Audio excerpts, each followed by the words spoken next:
प्रतिपत्कल्प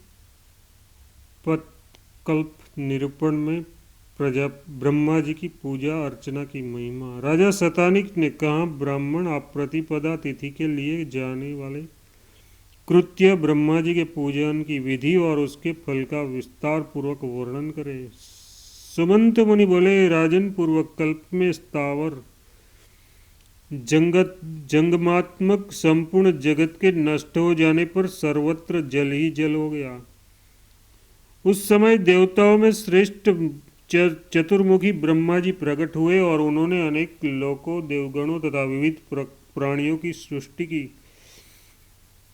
प्रजापति ब्रह्मा देवताओं के पिता तथा अन्य जीवों के पितामह हैं, इसलिए उसकी सदा पूजा करनी चाहिए। यही जगत की सृष्टि, पालन तथा संहार करने वाले हैं। उनके मन से रुद्र का, वृक्ष स्थल से विष्णु का आविर्भाव हुआ। उनके चारों मुख से अपने 6 अंगों के साथ चारों वेद प्रकट हुए। सभी देवता, दैत्य, गंधर्व, यक्ष, राक्षस, नाग आदि उनकी पूजा करते हैं। यह संपूर्ण जगत ब्रह्ममयी है और ब्रह्म में स्थिर है, अतः ब्रह्मा जी सबसे पूज्य हैं। राज्य, स्वर्ग और मोक्ष ये तीनों पदार्थ उनकी सेवा करने से प्राप्त हो जाते हैं।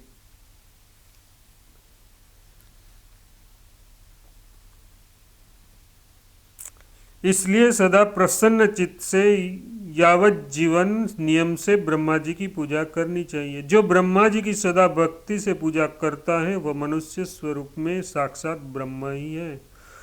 ब्रह्मा जी की पूजा से अधिक पुण्य किसी में न समझकर सदा ब्रह्मा जी का पूजन करते रहना चाहिए। जो ब्रह्मा जी का मंदिर बनाकर उसमें विधि पूर्वक ब्रह्मा जी की प्रतिमा की प्रतिष्ठा करता है वह यज्ञ, तप, तीर्थ, दान आदि के फलों से करोड़ों गुना अधिक फल प्राप्त करता है। ऐसे पुरुष के दर्शन और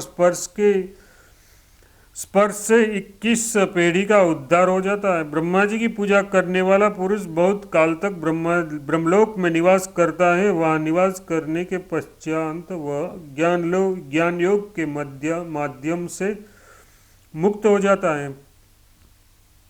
अथवा भोग चाहने वाला मनुष्य लोक में चक्रवर्ती राजा या वेद वेदांग पारंगत कुलीन ब्राह्मण होता है। किसी अन्य कठोर तप और यज्ञों की आवश्यकता नहीं है। केवल ब्रह्मा जी की पूजा से ही सभी पदार्थ प्राप्त हो सकते हैं। जो ब्रह्मा जी के मंदिर में छोटे जीवों की रक्षा करता हुआ सावधानी पूर्वक धीरे धीरे झाड़ू देता है तथा उपलेपन करता है वह चांद्रायण व्रत का फल प्राप्त करता है। एक पक्ष तक ब्रह्मा जी के मंदिर में जो झाड़ू लगाता है वह 100 करोड़ युग से भी अधिक ब्रह्मलोक में पूजित होता है और अनंत सर्वगुण संपन्न चारों वेदों का ज्ञाता धर्मात्मा राजा के रूप में पृथ्वी पर आता है।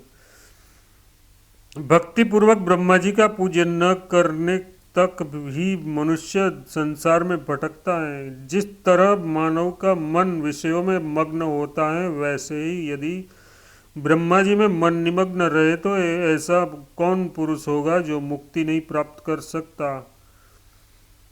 ब्रह्मा जी के जीर्ण एवं खंडित मंदिर का उद्धार करने वाला प्राणी मुक्ति प्राप्त करता है। ब्रह्मा जी के समान न कोई देवता है, न गुरु, न ज्ञान है और न कोई तपी है।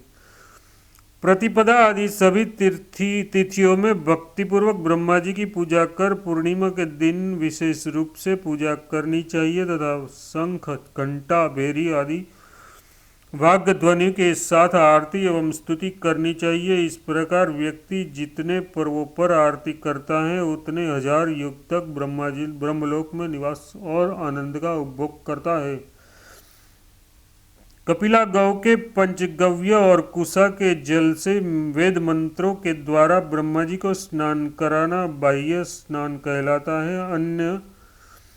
अन्य स्थानों में 100 गुना पुण्य उसमें अधिक होता है।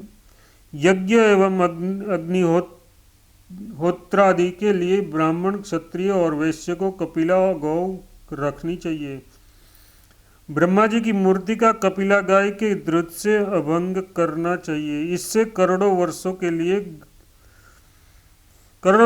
के किए गए पापों का विनाश होता है। यदि प्रतिपदा के दिन कोई एक बार भी घी से स्नान करता है तो उसके 21 पीढ़ी का उद्धार हो जाता है। सुवर्ण वस्त्राधिक से अलंकृत 10,000 सवत्सा गौ वेदज्ञ ब्राह्मणों को देने से जो पुण्य होता है वही पुण्य ब्रह्मा जी को दूध से स्नान कराने से प्राप्त होता है।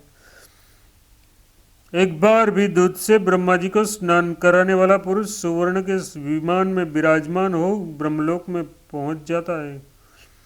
दही से स्नान कराने पर विष्णुलोक की प्राप्ति होती है और शहद से स्नान कराने पर वीरलोक मतलब इंद्रलोक की प्राप्ति होती है। इख के रस से स्नान कराने पर सूर्यलोक की प्राप्ति होती है। शुद्धोदक से स्नान कराने पर सभी पापों से मुक्त होकर ब्रह्मलोक में निवास करता है। वस्त्र से छने हुए जल से ब्रह्मा जी को स्नान कराने पर वह सदा तृप्त रहता है और संपूर्ण विश्व उसके वशीभूत ही हो जाता है। सर्वौषधियों से स्नान कराने पर ब्रह्मलोक, चंदन के जल से स्नान कराने पर रुद्रलोक, कमल के पुष्प, नीलकमल, पाटला मतलब क्रोध, लाल कनेर आदि सुगंधित पुष्पों से स्नान कराने पर ब्रह्मलोक में पूजित होता है। कपूर और अगर के जल से स्नान कराने पर या गायत्री मंत्र से 100 बार जल को अभिमंत्रित कर उस जल से स्नान कराने पर ब्रह्मलोक की प्राप्ति हो जाती है। शीतल जल या कपिला गाय के धारणों दूध से स्नान कराने के अनंतर द्रुत से स्नान कराने से सभी पापों से मुक्ति हो जाता है। इस तीनों स्नानों को संपन्न कर भक्ति पूर्वक पूजा करने से पूजक को अश्वमेध यज्ञ का फल प्राप्त होता है। मिट्टी के घड़े की अपेक्षा तांबे के घड़े से ब्रह्मा जी को स्नान कराने पर 100 गुना,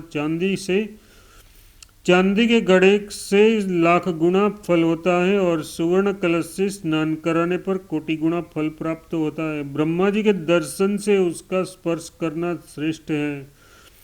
स्पर्श से पूजन और पूजन से द्रुत स्नान अधिक फलदायक है। सभी वाचिक और मानसिक पाप द्रुत स्नान कराने से नष्ट हो जाते हैं। राजन, इस विधि से स्नान कराकर भक्ति पूर्वक ब्रह्मा जी की पूजा इस प्रकार करनी चाहिए। पवित्र वस्त्र पहनकर आसन पर बैठ संपूर्ण न्यास करना चाहिए। प्रथम 4 हाथ विस्तृत स्थान में एक अष्टदल कमल का निर्माण कर उसके मध्य नाना वर्णयुक्त 12 दल यंत्र लिखे और 5 रंगों से उसको भरे। इस प्रकार यंत्र निर्माण कर गायत्री के वर्णों से न्यास करे। गायत्री के अक्षरों द्वारा शरीर में न्यास कर देवताओं के शरीर में भी न्यास करना चाहिए। प्रणवयुक्त गायत्री मंत्र के द्वारा अभिमंत्रित केसर, अगर, चंदन, कपूर आदि से समन्वित जल से सभी पूजा द्रव्यों का मार्जन करना चाहिए। अनंतर पूजा करनी चाहिए। प्रणव का उच्चार कर विपीठ स्थापन और प्रणव से ही तेज स्वरूप ब्रह्मा जी का आह्वान करना चाहिए।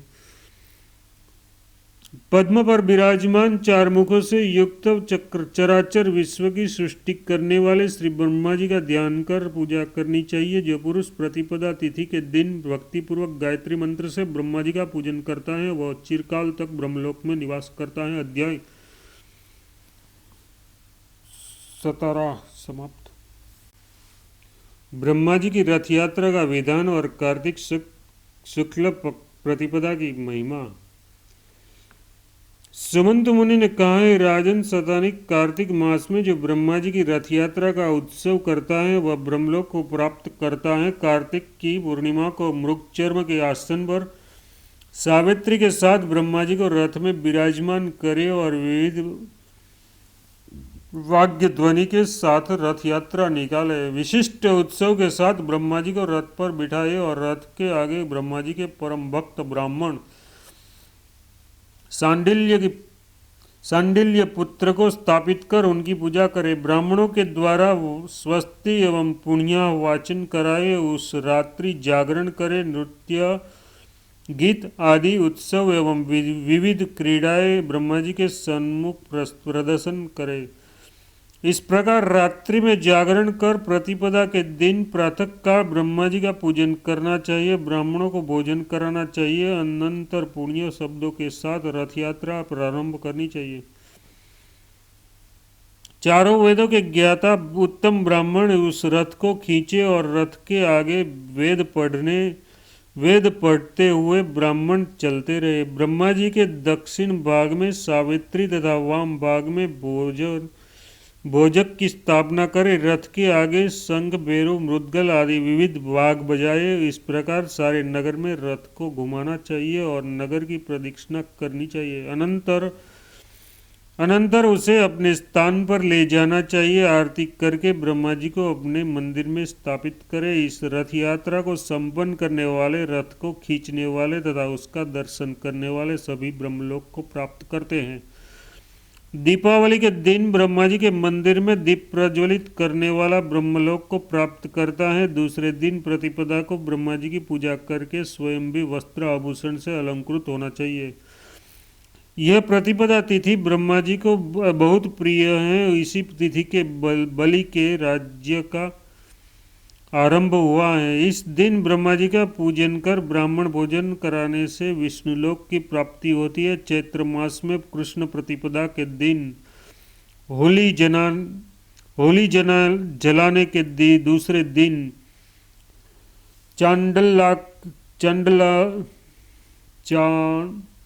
चांडाल का स्पर्श कर स्नान करने से सभी आदि व्याधियां दूर हो जाती है। इस दिन गौ, महर्षि आदि को अलंकृत कर उसे मंडप में नीचे रखना चाहिए तथा ब्राह्मणों को भोजन कराना चाहिए। चैत्र, अश्विन और कार्तिक इस तीनों महीनों की प्रतिपदा श्रेष्ठ है, किंतु उनमें कार्तिक की प्रतिपदा विशेष श्रेष्ठ है। इस दिन किया हुआ स्नान, दान आदि 100 गुणे फलों को देता है। राजा बलि को इसी दिन राज्य मिला था, इसलिए कार्तिक की प्रतिपदा श्रेष्ठ मानी जाती है।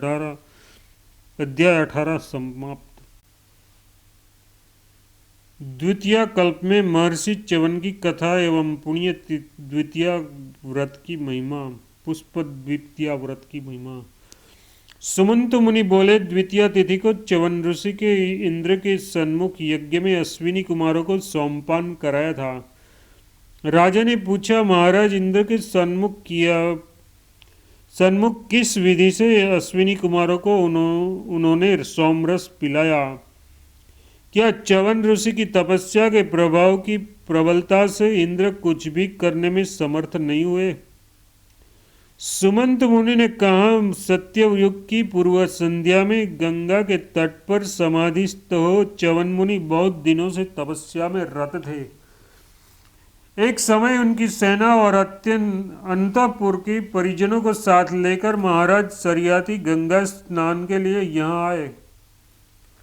उन्होंने च्यवन ऋषि के आश्रम के समीप आकर गंगा स्नान संपन्न किया तथा देवताओं की आराधना की और पितरों का तर्पण किया।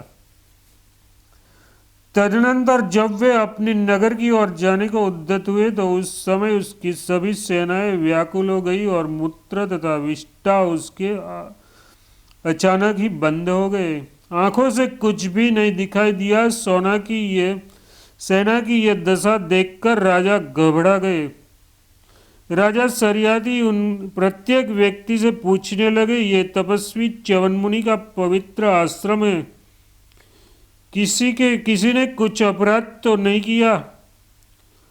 उसके इस प्रकार पूछने पर किसी ने कुछ भी नहीं बताया। सुकन्या ने अपने पिता से कहा, महाराज, मैंने एक आश्चर्य देखा जिसका मैं वर्णन कर रही हूँ।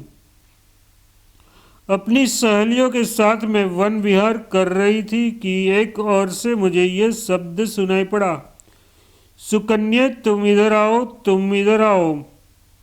ये सुनकर मैं अपनी सखियों के साथ उस शब्द की ओर गई। वहां जाकर मैंने एक बहुत ऊंचा वाल्मीकि देखा। उसके अंदर के छिद्रों में दीपक के समान देदीप्यमान 2 पदार्थ मुझे दिखलाई पड़े। उन्हें देखकर मुझे बड़ा आश्चर्य हुआ कि ये पद्मराग मणि के समान क्या चमक रहे हैं। मैंने अपनी मूर्खता और चंचलता से कुशा के अग्रभाग से वल्मीक के प्रकाश युक्त छिद्रों को विंद दिया, जिससे वह तेज शांत हो गया। ये सुनकर राजा बहुत व्याकुल हो गए और अपनी कन्या सुकन्या को लेकर वहां गए जहां च्यवन मुनि तपस्या में रत थे। च्यवन ऋषि को वहां समाधिस्थ होकर बैठे हुए इतने दिन व्यतीत हो गए थे कि उनके ऊपर वल्मीक बन गया था। जिन तेजस्वी छिद्रों को सुकन्या ने कुश के अग्रभाग से विंद दिया था, वे उस महत तपस्वी के प्रकाशमान नेत्र थे। राजा वहां पहुंचकर अतिशय दीनता के साथ विनती करने लगे। राजा बोले, महाराज, मेरी कन्या से बहुत बड़ा अपराध हो गया है, कृपा कर क्षमा करें।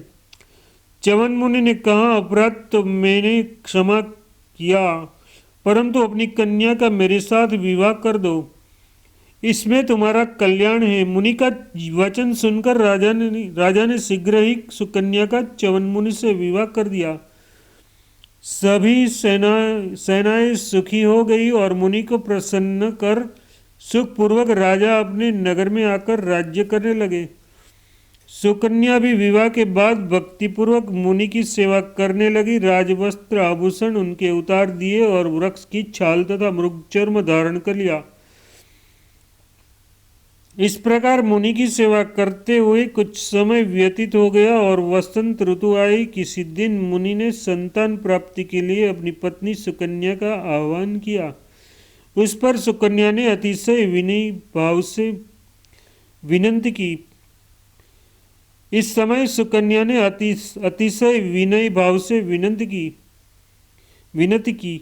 सुकन्या बोली, महाराज, आपकी आज्ञा में किस प्रकार भी टाल नहीं सकती, किंतु इसके लिए आपको युवावस्था तथा सुंदर वस्त्र आभूषणों से अलंकृत कमनीय स्वरूप धारण करना चाहिए। च्यवन मुनि ने उदास होकर कहा, न मेरा उत्तम रूप है और न तुम्हारे पिता के समान मेरे पास धन है, जिससे सभी भोग सामग्रियों को मैं एकत्र कर सकूं। सुकन्या बोली, महाराज, आप अपने तप के प्रभाव से सब कुछ करने में समर्थ है, आपके लिए यह कौन सी बड़ी बात है। च्यवन मुनि ने कहा, राजपुत्री, इस काम के लिए मैं अपनी तपस्या व्यर्थ नहीं करूंगा। इतना कहकर वह पहले की तरह तपस्या करने लगे। सुकन्या भी उनकी सेवा में तत्पर हो गई। इस प्रकार बहुकाल व्यतीत होने के बाद अश्विनी कुमार उस मार्ग से चले जा रहे थे कि उनकी दृष्टि सुकन्या पर पड़ी। अश्विनी कुमारों ने कहा, भद्रे, तुम कौन हो और इस घोर वन में अकेली क्यों रहती हो। सुकन्या ने कहा, मैं राजा सरियादि की सुकन्या नाम की पुत्री हूँ। मेरे पति च्यवन ऋषि यहाँ तपस्या कर रहे हैं, उनकी सेवा के लिए मैं यहाँ इनके समीप रहती हूँ। कहिए, आप लोग कौन हैं। अश्विनी कुमारों ने कहा, हम देवताओं के वैद्य अश्विनी कुमार हैं। इस वृद्ध पति के तुम्हें क्या सुख मिलेगा, हम दोनों में किसी एक का वर्ण कर लो। सुकन्या ने कहा, देवताओं, आपका ऐसा कहना ठीक नहीं है। मैं प्रतिव्रता हूँ और सब प्रकार से अनुरक्त होकर दिन रात अपने पति की सेवा करती हूँ। अश्विनी कुमारों ने कहा, यदि ऐसी बात है तो हम तुम्हारे पति देव को अपने उपचार के द्वारा अपने समान स्वस्थ एवं सुंदर बना देंगे, और जब हम तीनों गंगा में स्नान कर बाहर निकले, फिर जिसे तुम पति रूप में वर्ण करना चाहो कर लेना। सुकन्या ने कहा, मैं बिना पति की आज्ञा के कुछ नहीं कर सकती।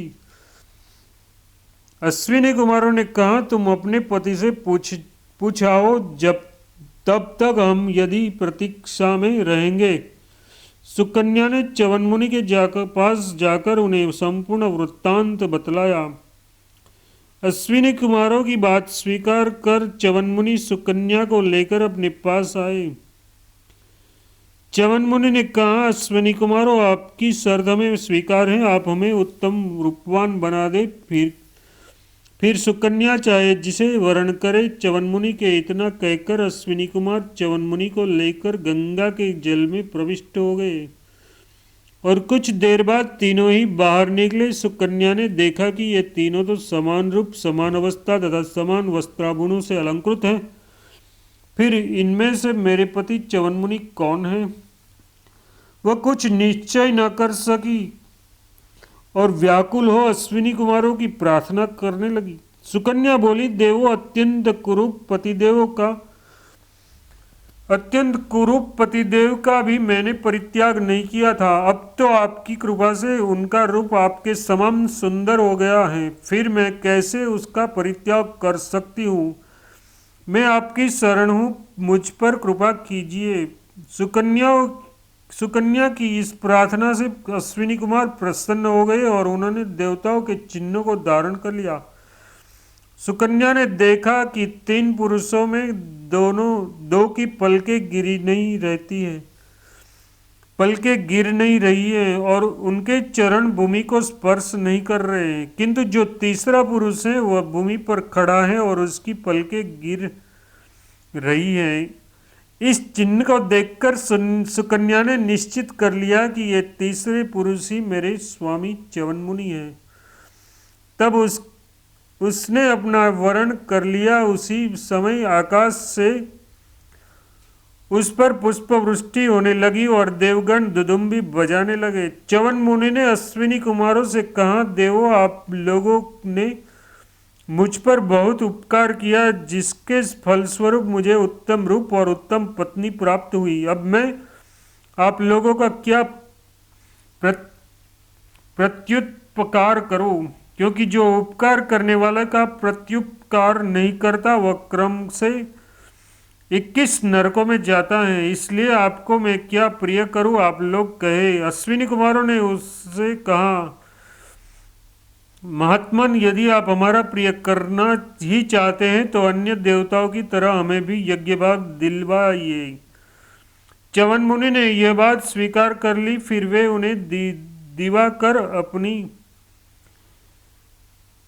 दिवाकर अपनी भार्या सुकन्या के साथ अपने आश्रम में आ गए। राजा सरियाती को जब ये सारा वृत्तांत ज्ञात हुआ तो वे भी रानी को साथ लेकर सुंदर रूप प्राप्त महत तेजस्वी च्यवन ऋषि को देखने आश्रम में आए। राजा ने च्यवन मुनि को प्रणाम किया और उन्होंने भी राजा का स्वागत किया। सुकन्या ने अपनी माता का आलिंगन किया। राजा सरियाती अपने जमाता महामुनि च्यवन का उत्तम रूप देखकर अत्यंत प्रसन्न हुए। च्यवन मुनि ने राजा से कहा, राजन, इस महायज्ञ की सामग्री एकत्र कीजिए, हम आपसे यज्ञ कराएंगे। च्यवन मुनि की आज्ञा प्राप्त कर राजा सरियाती अपने राजघाट लौट आए और यज्ञ सामग्री एकत्र कर यज्ञ की तैयारी करने लगे। मंत्री, पुरोहित और आचार्य को बुलाकर यज्ञ कार्य के लिए उन्हें नियुक्त किया। च्यवन मुनि भी अपनी पुत्री सुकन्या को लेकर यज्ञ स्थान में पधारे।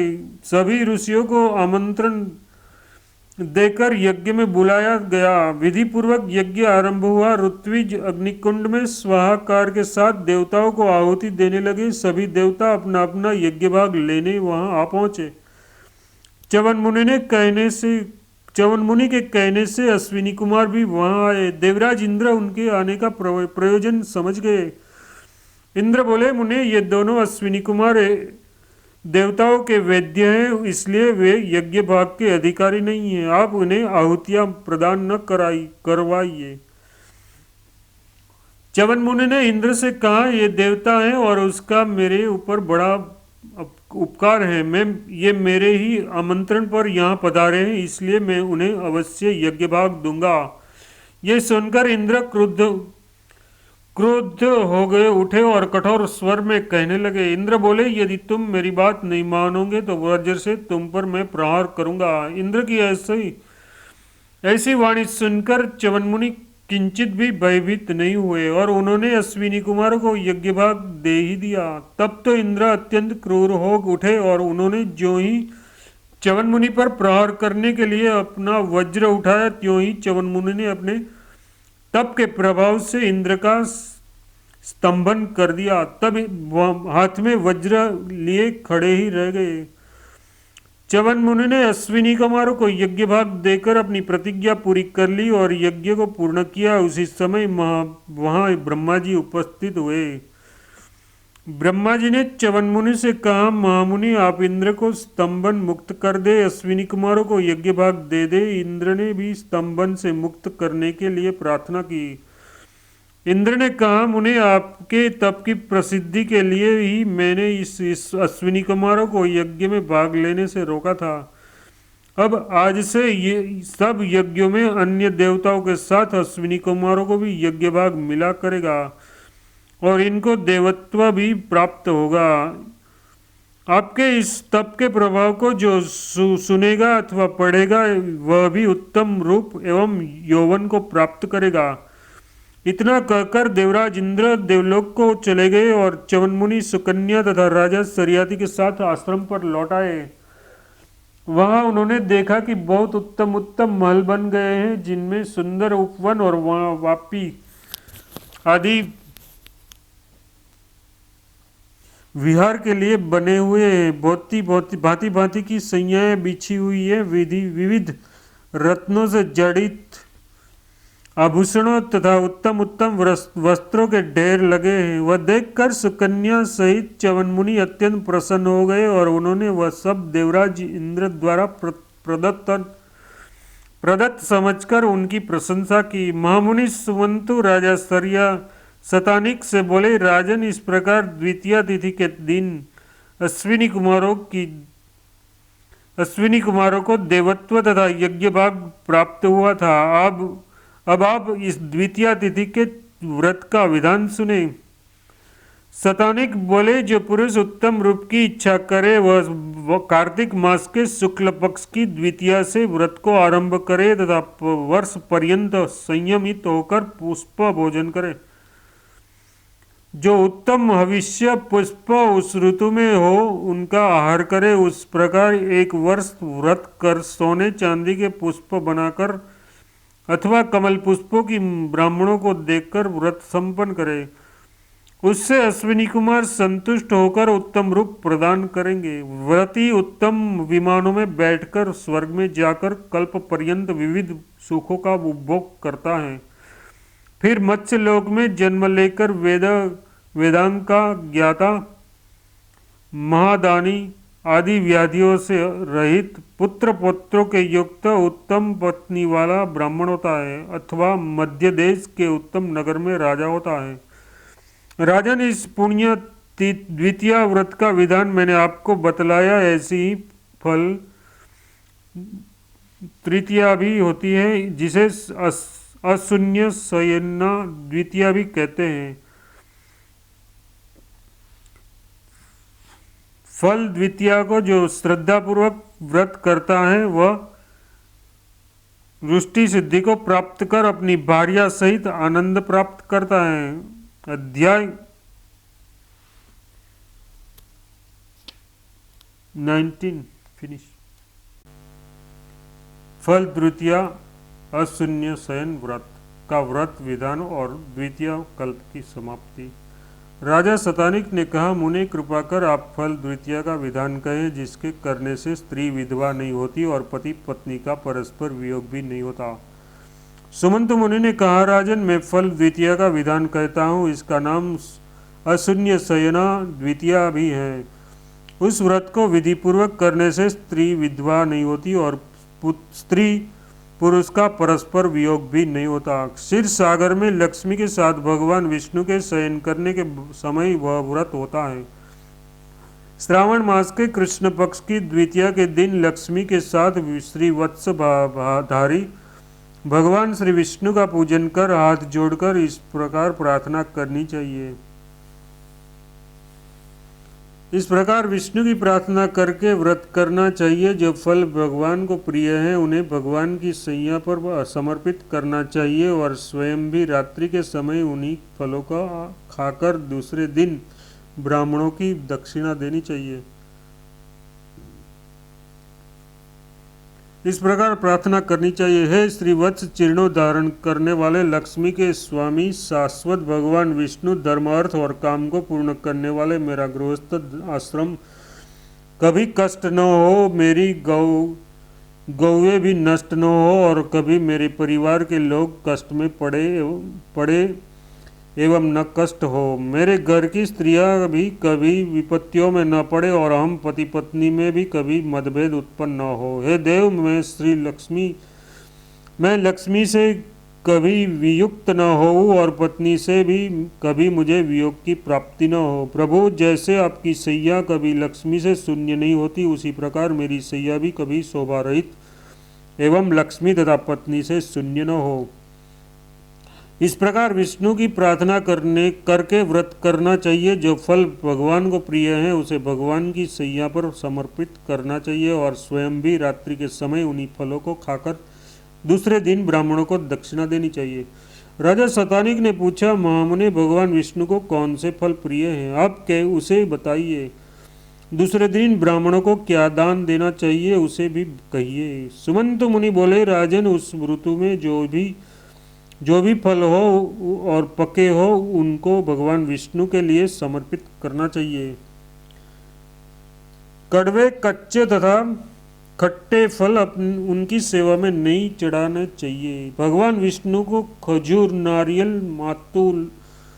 मातुलुंग, यथार्थ, बिजोरा आदि मधुर फलों को समर्पित करना चाहिए। भगवान मधुर फलों से प्रसन्न होते हैं। दूसरे दिन ब्राह्मणों को भी उसी प्रकार के मधुर फल, वस्त्र, अन्न तथा सुवर्ण का दान देना चाहिए। इस प्रकार जो पुरुष 4 मास तक व्रत करता है उसका 3 जन्मों तक गृहस्थ्य जीवन नष्ट नहीं होता और न तो ऐश्वर्य की भी कमी होती है। जो स्त्री इस व्रत को करती है वह 3 जन्मों तक न विधवा होती है, न दुर्भगा और न पति के पृथक ही रहती है। इस व्रत के दिन अश्विनी कुमारों को भी पूजा करनी चाहिए। राजन, इस प्रकार मैंने द्वितीय कल्प का वर्णन किया। अध्याय 20वां समाप्त।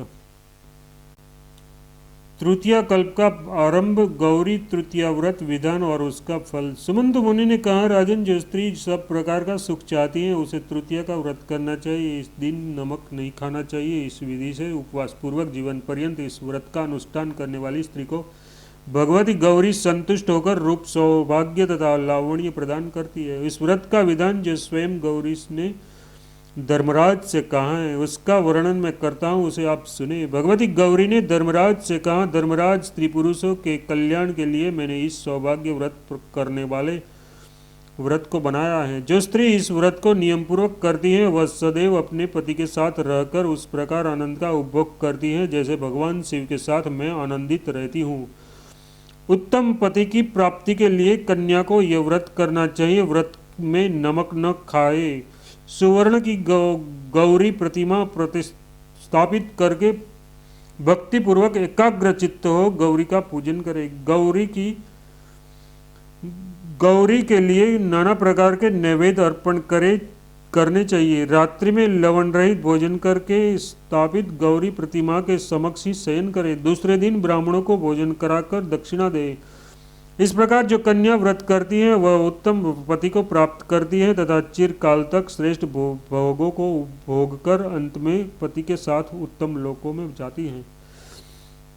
यदि विधवा इस व्रत को करती है तो वह स्वर्ग में अपने पति को प्राप्त करती है और बहुत समय तक वहां रहकर पति के साथ वहां के सुखों का उपभोग करती है एवं पूर्वोक्त सभी सुखों को भी प्राप्त करती हैं। देवी इंद्राणी ने पुत्र प्राप्ति के लिए इस व्रत का अनुष्ठान किया था। इसके प्रभाव से उन्हें जयंत नाम का पुत्र प्राप्त हुआ।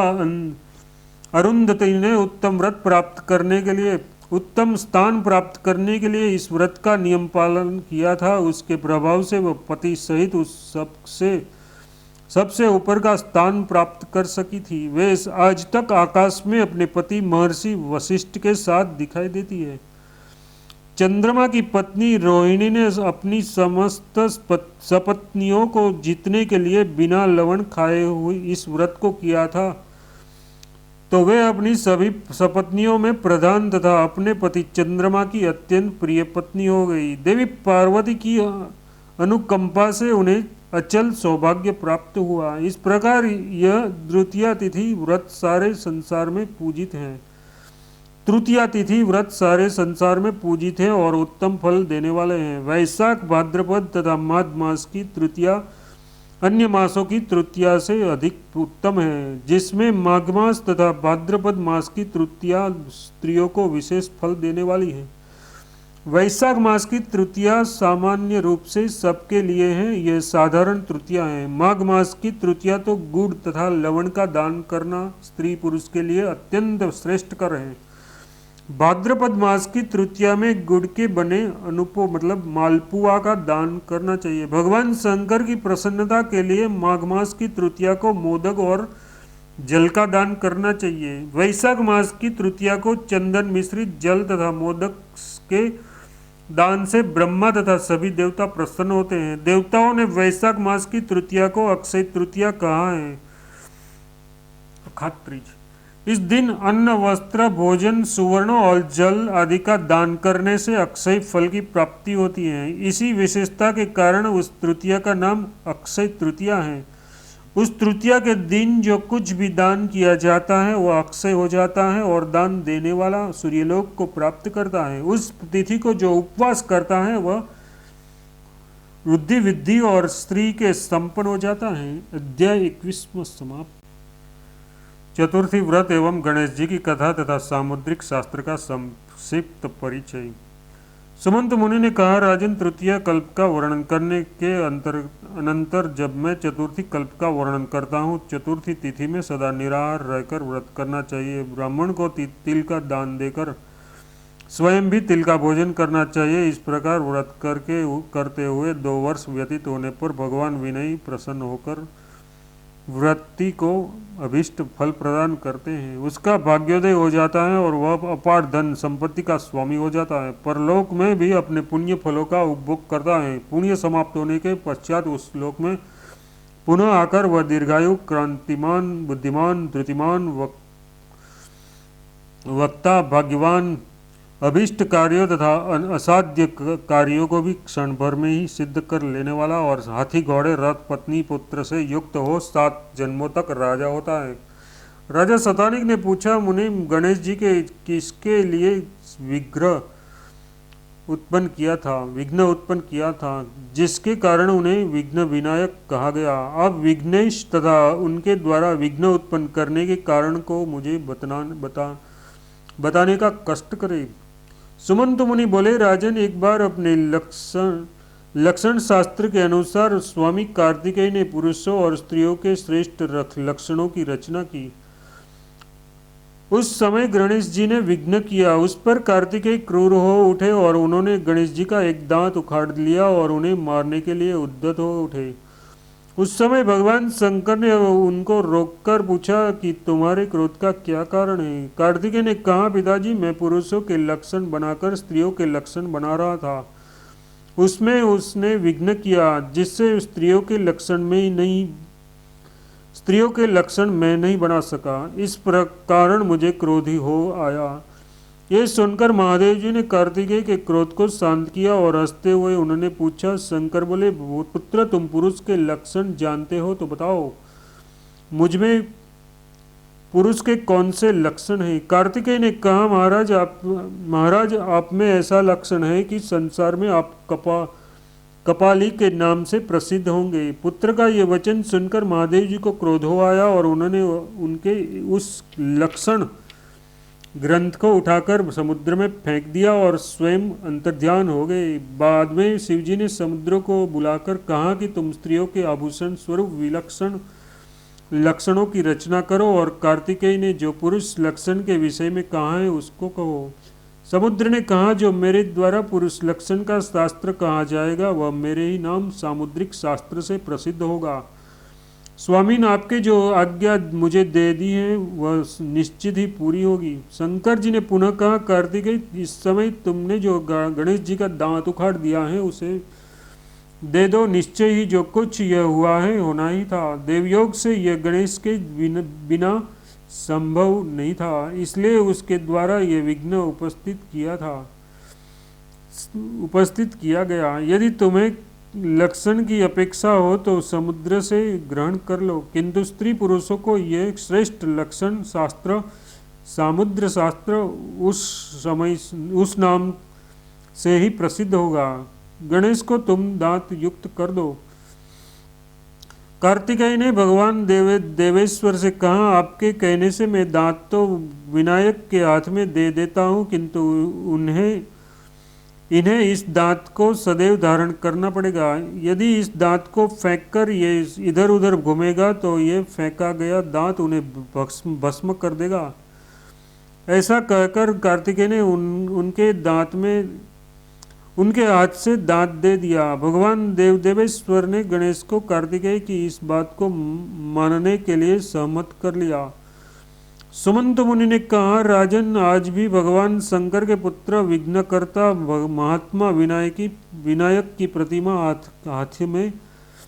हाथ में दांत लिए देखी जा सकती है। देवताओं की यह रहस्यपूर्ण बात मैंने आपसे कही, इसको देवता भी नहीं जान पाए थे। पृथ्वी पर इस रहस्य को आज तो मैं दुर्लभ ही है। पृथ्वी पर इस रहस्य को जानना तो दुर्लभ ही है। प्रसन्न होकर मैंने इस रहस्य को आपसे तो कह दिया है, किंतु गणेश की यह अमृत कथा चतुर्थी तिथि के संयोग पर ही कहनी चाहिए। जो विद्वान हो उसे चाहिए कि वह इस कथा को वेद पारंगत श्रेष्ठ द्विजों, अपनी क्षत्रियोचित वृत्ति में लगे हुए क्षत्रियों को, वैष्णव को और गुणवान शूद्र को सुनाइए। जो इस चतुर्थी व्रत का पालन करता है उसके लिए इस लोक तथा परलोक में कुछ भी दुर्लभ नहीं रहता, उसकी दुर्गति नहीं होती और न कहीं वह पराजित होता है। भरत श्रेष्ठ निर्विघ्न रूप से वह सभी कार्यों को संपन्न कर लेता है, उसमें संदेह नहीं है। उसे रुष्टि वृद्धि ऐश्वर्य भी प्राप्त हो जाता है। अध्याय 22वां समाप्त। चतुर्थी कल्प वर्णन में गणेश जी का विघ्न अधिकार तथा उनकी पूजा विधि। राजा शतानिक ने सुमंत मुनि से पूछा, विप्रवर, गणेश जी को गणों का राजा किसने बनाया और बड़े भाई कार्तिकेय ने रहते हुए ये कैसे विघ्नों के अधिकारी हो गए? सुमंत मुनि ने कहा, राजन, आपने बहुत अच्छी बात पूछी, जिस कारण ये विघ्न कारक हुए हैं और जिन विघ्नों को करने से उन पद पर उनकी नियुक्ति हुई वह मैं कह रहा हूँ, उसके आप एकाग्रचित्त होकर सुने। पहले कृत युग में प्रजाओं की जब सृष्टि हुई तो बिना विघ्न बाधा के देखते सब कार्य सिद्ध हो जाते थे। अतः प्रजा को बहुत अहंकार हो गया।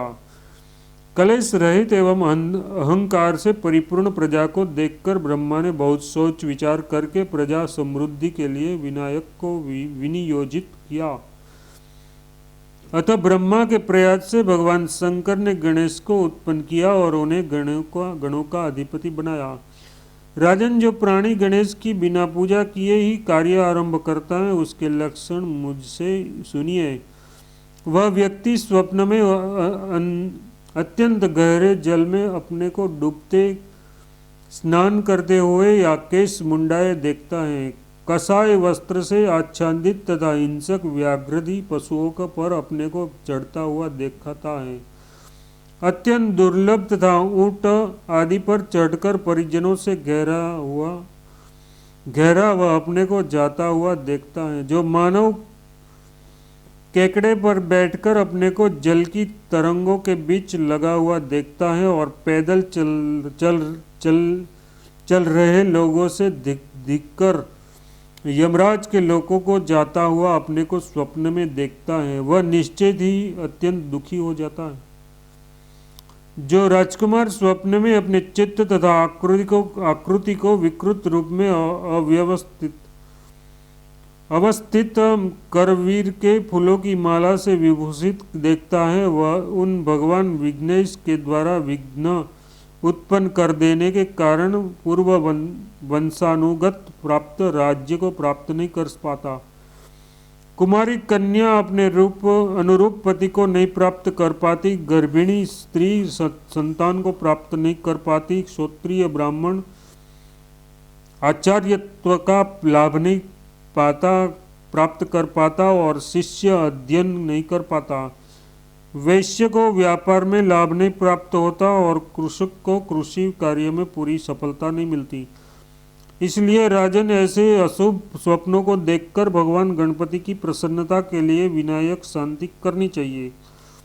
शुक्ल पक्ष की चतुर्थी के दिन बृहस्पतिवार और पुष्प नक्षत्र होने पर गणेश जी को सर्वोषधिक और सुगंधित द्रव्य पदार्थों से उपलिप्त करें तथा उस भगवान विघ्नेश के सामने स्वयं भद्रासन पर बैठकर ब्राह्मणों से स्वस्ति वाचन कराइए। तदनंतर भगवान शंकर, पार्वती और गणेश की पूजा करके सभी पितरों तथा ग्रहों की पूजा करें। 4 कलश स्थापित कर अपनी सप्त मृतिका, गुग्गल और गोचर आदि द्रव्य तथा सुगंधित पदार्थ छोड़े सिंहासनस्थ गणेश जी को स्नान कराना चाहिए। स्नान कराते समय उन मंत्रों का उच्चारण करें।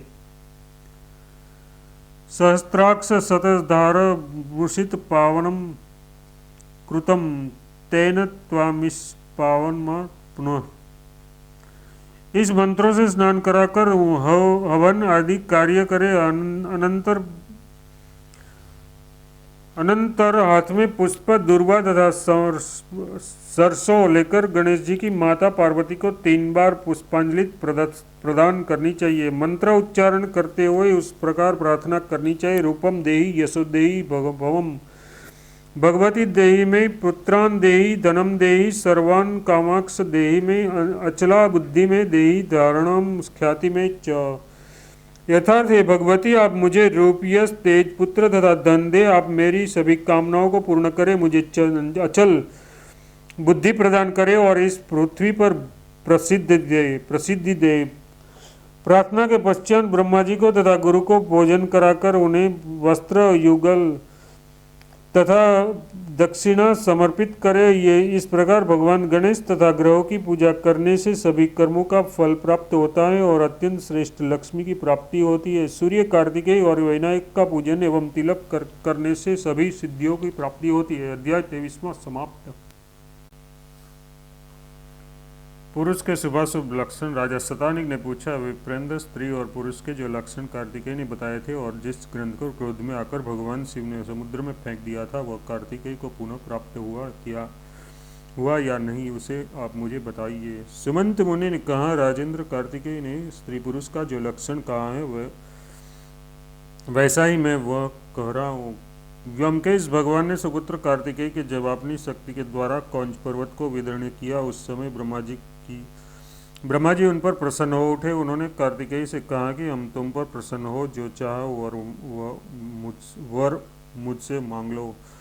उस तेजस्वी कुमार कार्तिकेय ने नतमस्तक होकर उन्हें प्रणाम किया और वहाँ कहा कि विभो, स्त्री पुरुष के विषय में मुझे अत्यधिक कौतूहल है। जो लक्षण ग्रंथ पहले मैंने बनाया था उसे तो पिता देवेश्वर ने क्रोध में आकर समुद्र में फेंक दिया, वह मुझे भूल भी गया है। अतः उनको सुनने की मेरी इच्छा है। आप कृपा करके उसका वर्णन करें। ब्रह्मा जी बोले, तुमने अच्छी बात पूछी है। समुद्र ने जिस प्रकार से उस लक्षणों को कहा है उसी प्रकार मैं तुम्हें सुना रहा हूँ।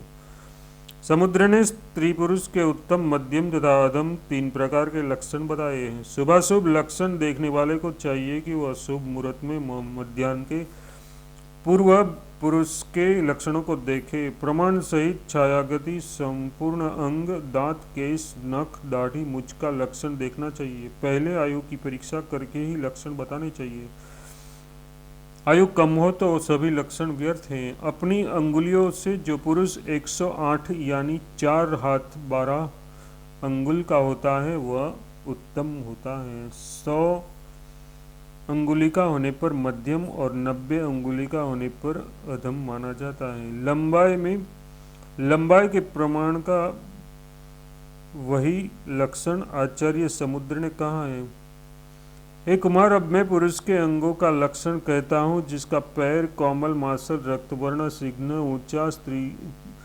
ऊंचा, पसीने से रहित और नाड़ियों से व्याप्त न हो, यथार्थ नाड़ियाँ दिखाई नहीं पड़ती हो, वह पुरुष राजा होता है। जिसके पैर के तलवे में अंकुश का चिन्ह हो वह सदा सुखी रहता है। कछुए के समान ऊंचे चरण वाला, कमल के सुदृढ़ सुदर्श कोमल और परस्पर मिली हुई अंगुलियों वाला, सुंदर पाशवी नाड़ी से युक्त, निगूढ़ टखरने वाला, सदा गर्म रहने वाला, प्रसेद व शून्य रक्त वर्ण के नखों से अलंकृत चरण वाला पुरुष राजा होता है। सुर्प के समान रूखा, सफेद नखों से युक्त, टेढ़ी रुखी नाड़ियों से व्याप्त, विरल उंगलियों से युक्त नख वाले चरण वाले पुरुष दरिद्र और दुखी होते हैं। जिसका चरण आग में पकाई गई मिट्टी के समान वर्ण का होता है, वह ब्रह्म त्याग करने वाला, पीले चरण वाला, अगम्यागमन करने वाला, कृष्ण वर्ण के चरण वाला, मदपान करने वाला तथा श्वेत वर्ण के चरण वाला, अभक्ष्य पदार्थ भक्षण करने वाला होता है। जिस पुरुष के पैरों के अंगूठे मोटे होते हैं वह भाग्यहीन होते हैं। विकृत अंगूठे वाले सदा पैदल चलने वाले होते हैं और दुखी होते हैं। निपटे, विकृत तथा टूटी हुई अंगुलियों वाले अतिशय निंदित होते हैं एवं टेढ़े, छोटे और फटे हुए अंगूठे वाले कष्ट भोगते हैं। जिस पुरुष के पैर की तर्जनी अंगुली अंगूठे से बड़ी हो उसको स्त्री सुख प्राप्त होता है। कनिष्ठ अंगुली के बड़ी होने पर स्वर्ण की प्राप्ति होती है। चपटी विरल सुखी अंगुली होने पर पुरुष धनहीन होता है और सदा दुख भोगता है। रुक्ष और श्वेत नख होने पर दुख की प्राप्ति होती है। खराब नख होने पर पुरुष शील रहित और काम भोग रहित होता है। रोम से युक्त जंघा होने पर भाग्यहीन होता है। जंघे छोटे होने पर ऐश्वर्य प्राप्त होता है किंतु बंधन में रहता है। मृग के समान जंघा होने पर राजा होता है। लंबी, मोटी तथा मांसल जंघा वाला ऐश्वर्य प्राप्त करता है। सिंह तथा वाघ के समान जंघा वाला धनवान होता है। जिसके घुटने मांस रहित होते हैं वह विदेश में मरता है। विकट जानू होने पर दरिद्र होता है। नीचे घुटने होने पर स्त्री जित होता है और मांसल जानू होने पर राजा होता है। हंस, भास भक्षी, शुक्र, वृष, सिंह, हाथी तथा अन्य श्वेत पशु पक्षियों के समान गति होने पर व्यक्ति राजा अथवा भाग्यवान होता है। ये आचार्य समुद्र के वचन है, इसमें संदेह नहीं है। जिस पुरुष का रक्त कमल के समान होता है वह धनवान होता है। कुछ लाल और कुछ काला रुधिर वाला मनुष्य अधम और पाप कर्मों करने वाला होता है। जिस पुरुष का रक्त मूंगे के समान रक्त और सिग्ध होता है वह 7 द्वीपों का राजा होता है। मृग अथवा मोर के समान पेट होने पर उत्तम पुरुष होता है। बाध, मेढक और सिंह के समान पेट होने पर राजा होता है। मांस से पुष्ट, सीधा और गोल पार्श्व वाला व्यक्ति राजा होता है। बाध के समान पीठ वाला व्यक्ति सेनापति होता है। सिंह के समान लंबी पीठ वाला व्यक्ति बंधन में पड़ता है। कछुए के समान पीठ वाला पुरुष धनवान तथा सौभाग्य संपन्न होता है। चौड़ा मांस से पुष्ट और रोम युक्त वृक्ष स्थल वाला पुरुष शतायु, धनवान और उत्तम भोगों को प्राप्त करता है। सूखी, रूखी, विरल हाथ की अंगुलियों वाला पुरुष धनहीन और सदा दुखी रहता है। जिसके हाथ में मत्स्य रेखा होती है उसका कार्य सिद्ध होता है और वह धनवान तथा पुत्रवान होता है। जिसके हाथ में तुला अथवा वेदी का चिन्ह होता है वह पुरुष व्यापार में लाभ करता है। जिसके हाथ में सोमलता का चिन्ह होता है वह धनी होता है और यज्ञ करता है। जिसके हाथ में पर्वत और वृक्ष का चिन्ह होता है उसकी लक्ष्मी स्थिर होती है और वह अनेक सेवकों का स्वामी होता है। जिसके हाथ में बर्छी, बाण, तोमर, खड्ग और धनुष का चिन्ह होता है वह युद्ध में विजयी होता है। जिसके हाथ में ध्वजा और शंख का चिन्ह होता है वह जहाज से व्यापार करता है और धनवान होता है। जिसके हाथ में श्रीवत्स, कमल, वज्र, रथ और कलश का चिन्ह होता है वह शत्रु रहित राजा होता है। दाहिने हाथ में दाहिने हाथ के अंगूठे में यव का चिन्ह रहने पर पुरुष सभी विद्याओं का ज्ञाता तथा प्रवक्ता होता है। जिस पुरुष के हाथ में कनिष्ठा के नीचे के तर्जनी की मध्य रेखा चली जाती है और बीच के अलग नहीं रहती है, वह पुरुष 100 वर्षों तक जीवित रहता है। जिसका पेट सांप के समान लंबा होता है वह दरिद्री और अधिक भोजन करने वाला होता है। दरिद्री और अधिक भोजन करने वाला होता है। विस्तृत तृण फैली हुई गंभीर और गोल नाभि वाला व्यक्ति सुख भोगने वाला और धन धान्य से संपन्न होता है। नीचे और छोटी नाभि वाला व्यक्ति विविध क्लेशों को भोगने वाला होता है। बलि के नीचे नाभि हो और वह विषम हो तो धन की हानि होती है। दक्षिणावर्त नाभि बुद्धि प्रदान करती है और वामावर्त नाभि शांति प्रदान करती है। 100 दल वाले कमल की कर्णिका के समान नाभि वाला पुरुष राजा होता है। पेट में एक बलि होने पर शस्त्र से मारा जाता है। 2 बलि होने पर स्त्री भोगी होता है। 3 बलि होने पर राजा अथवा आचार्य होता है। 4 बलि होने पर अनेक पुत्र होते हैं। सीधी बेली होने पर धन का उपभोग करता है। जिसके स्कंध कठोर एवं मासल तथा समान है हो वे राजा होता है और सुखी रहते हैं। जिसका वक्षस्थल बराबर उन्नत मासल और विस्तृत होता है वह राजा के समान होता है। उनके विपरीत कड़े रोम वाले तथा नसें दिखाई पड़ने वाला वृक्षस्थल प्रायः निर्धनों के ही होते हैं। दोनों वृक्षस्थल समान होने पर पुरुष धनवान होता है। पुष्ट होने पर शूरवीर होता है। छोटे होने पर धनहीन तथा छोटा बड़ा होने पर अकिंचन होता है और शस्त्र से मारा जाता है। विषम हनु वाला धनहीन तथा उत्तम हनु उठी वाला भोगी होता है। चिपटी ग्रीवा वाला धनहीन होता है। विषक के समान ग्रीवा वाला शूरवीर होता है। मृग के समान ग्रीवा वाला डरपोक होता है और समान ग्रीवा वाला राजा होता है। तोता, ऊंट, हाथी और बगले के समान लंबी तथा शुक्र ग्रीवा वाला धनहीन होता है। छोटी ग्रीवा वाला धनवान और सुखी होता है। पुष्ट दुर्गंध रहित सम एवं थोड़े रोमों से युक्त कांख वाले धनी होते हैं। जिसकी भुजाएं ऊपर को ऊंची रहती हैं वह बंधन में पड़ता है। छोटी भुजा रहने पर दास होता है। छोटी बड़ी भुजा होने पर चोर होता है। लंबी भुजा होने पर सभी गुणों से युक्त होता है और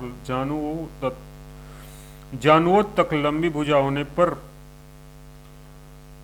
पर राजा होता है। जिसके हाथ का तल गहरा होता है उसे पिता का धन नहीं प्राप्त होता। वह डरपोक होता है। उच्च करतल वाला पुरुष दानी। विषम करतल वाला पुरुष मिश्रित फल वाला लाख के समान रक्तवर्ण वाला करतल होने पर राजा होता है। पीले करतल वाला पुरुष अगम्यागमन करने वाला, काला और नीला करतल वाला मदादि द्रव्यों का पान करने वाला होता है। रूखे करतल वाला पुरुष निर्धन होता है। जिसके हाथ की रेखाएं गहरी हो, सिग्न हो कि वे धनवान होता है। गहरी त्रिग्न होती है वो धनवान होता है। इसके विपरीत रेखा वाले दरिद्र होते हैं। जिसकी उंगलियां विरल होती हैं उसके पास धन नहीं ठहरता और गहरी तथा छिद्रहीन अंगुली रहने पर धन का संचित रहता है। ब्रह्मा जी पुनः बोले, कार्तिकेय चंद्र मंडल के समान मुख वाला व्यक्ति धर्मात्मा होता है और जिसका मुख सुड़की आकृति का होता है वो भाग्यहीन होता है। टेढ़ा, टूटा हुआ, विकृत और सिंह के समान मुख वाला चोर होता है। सुंदर और क्रांति युक्त श्रेष्ठ हाथी के समान भरा हुआ संपूर्ण मुख वाला व्यक्ति राजा होता है। बकरे अथवा बंदर के समान मुख वाला व्यक्ति धनी होता है। जिसका मुख बड़ा होता है उसका दुर्भाग्य रहता है। छोटा मुख वाला कुपन, लंबा मुख वाला धनहीन और पापी होता है। चौखुटा मुख वाला, द्रुत स्त्री के मुख के समान मुख वाला और निम्र मुख वाला पुरुष पुत्रहीन होता है या उसका पुत्र उत्पन्न होकर नष्ट हो जाता है। जिसके कपोल कमल के दल के समान कोमल और क्रांतिमान होते हैं वह धनवान एवं कृषक होते हैं। सिंह, बाघ और हाथी के समान कपोल वाला व्यक्ति विविध भोग संपत्तियों वाला और सेना का स्वामी होता है। जिसका नीचे का और रक्त वर्ण का होता है वह राजा होता है और कमल के समान अधर वाला धनवान होता है। मोटा और रूखा होठ होने पर दुखी होता है। जिसके कान मांस रहित हो वह संग्राम में मारा जाता है। चिपटा कान होने पर रोगी, छोटा होने पर कूणों, शंख के समान कान होने पर राजा, नाड़ियों के व्याप्त होने पर क्रूर, केशों से युक्त होने पर दीर्घजीवी, बड़ा पुष्ट तथा लंबा कान होने पर भोगी तथा देवता और ब्राह्मण की पूजा करने वाला एवं राजा होता है। जिसकी नाक शुक्र की चोंच के समान हो वह सुख भोगने वाला और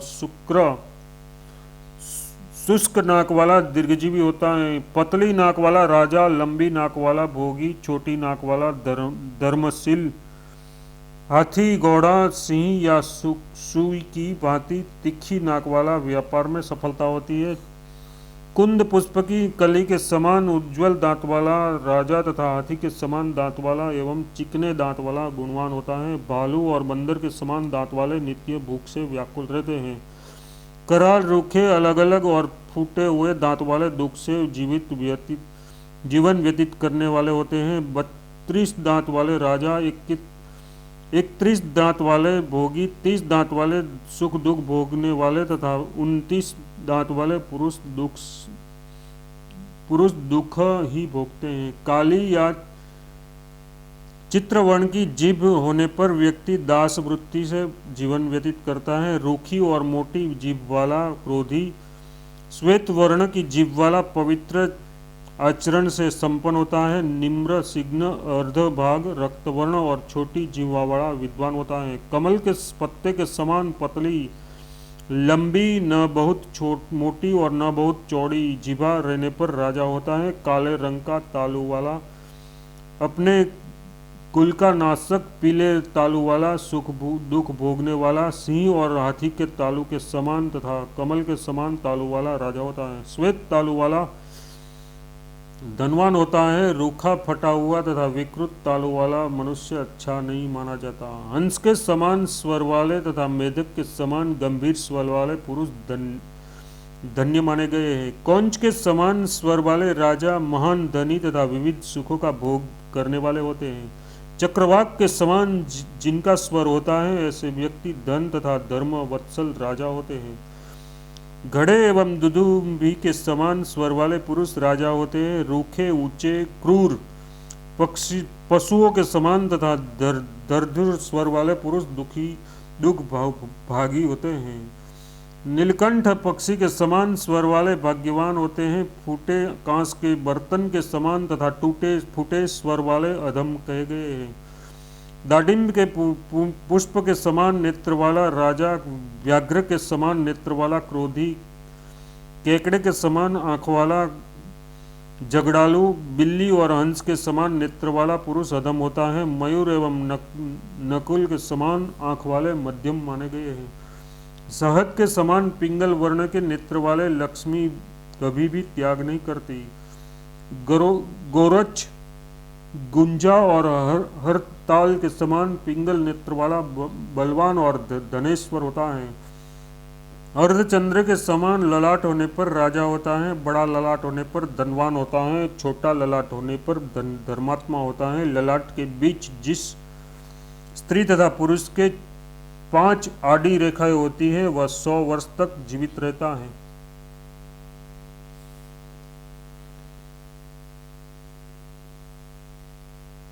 चलो,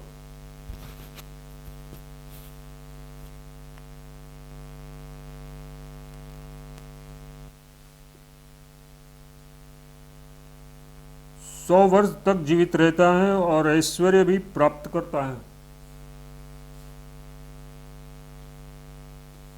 4 रेखा होने पर 80 वर्ष, 3 रेखा होने पर 70 वर्ष, दो रेखा होने पर 60 वर्ष, एक रेखा होने पर 40 वर्ष और एक भी रेखा न होने पर 25 वर्ष की आयु वाला होता है।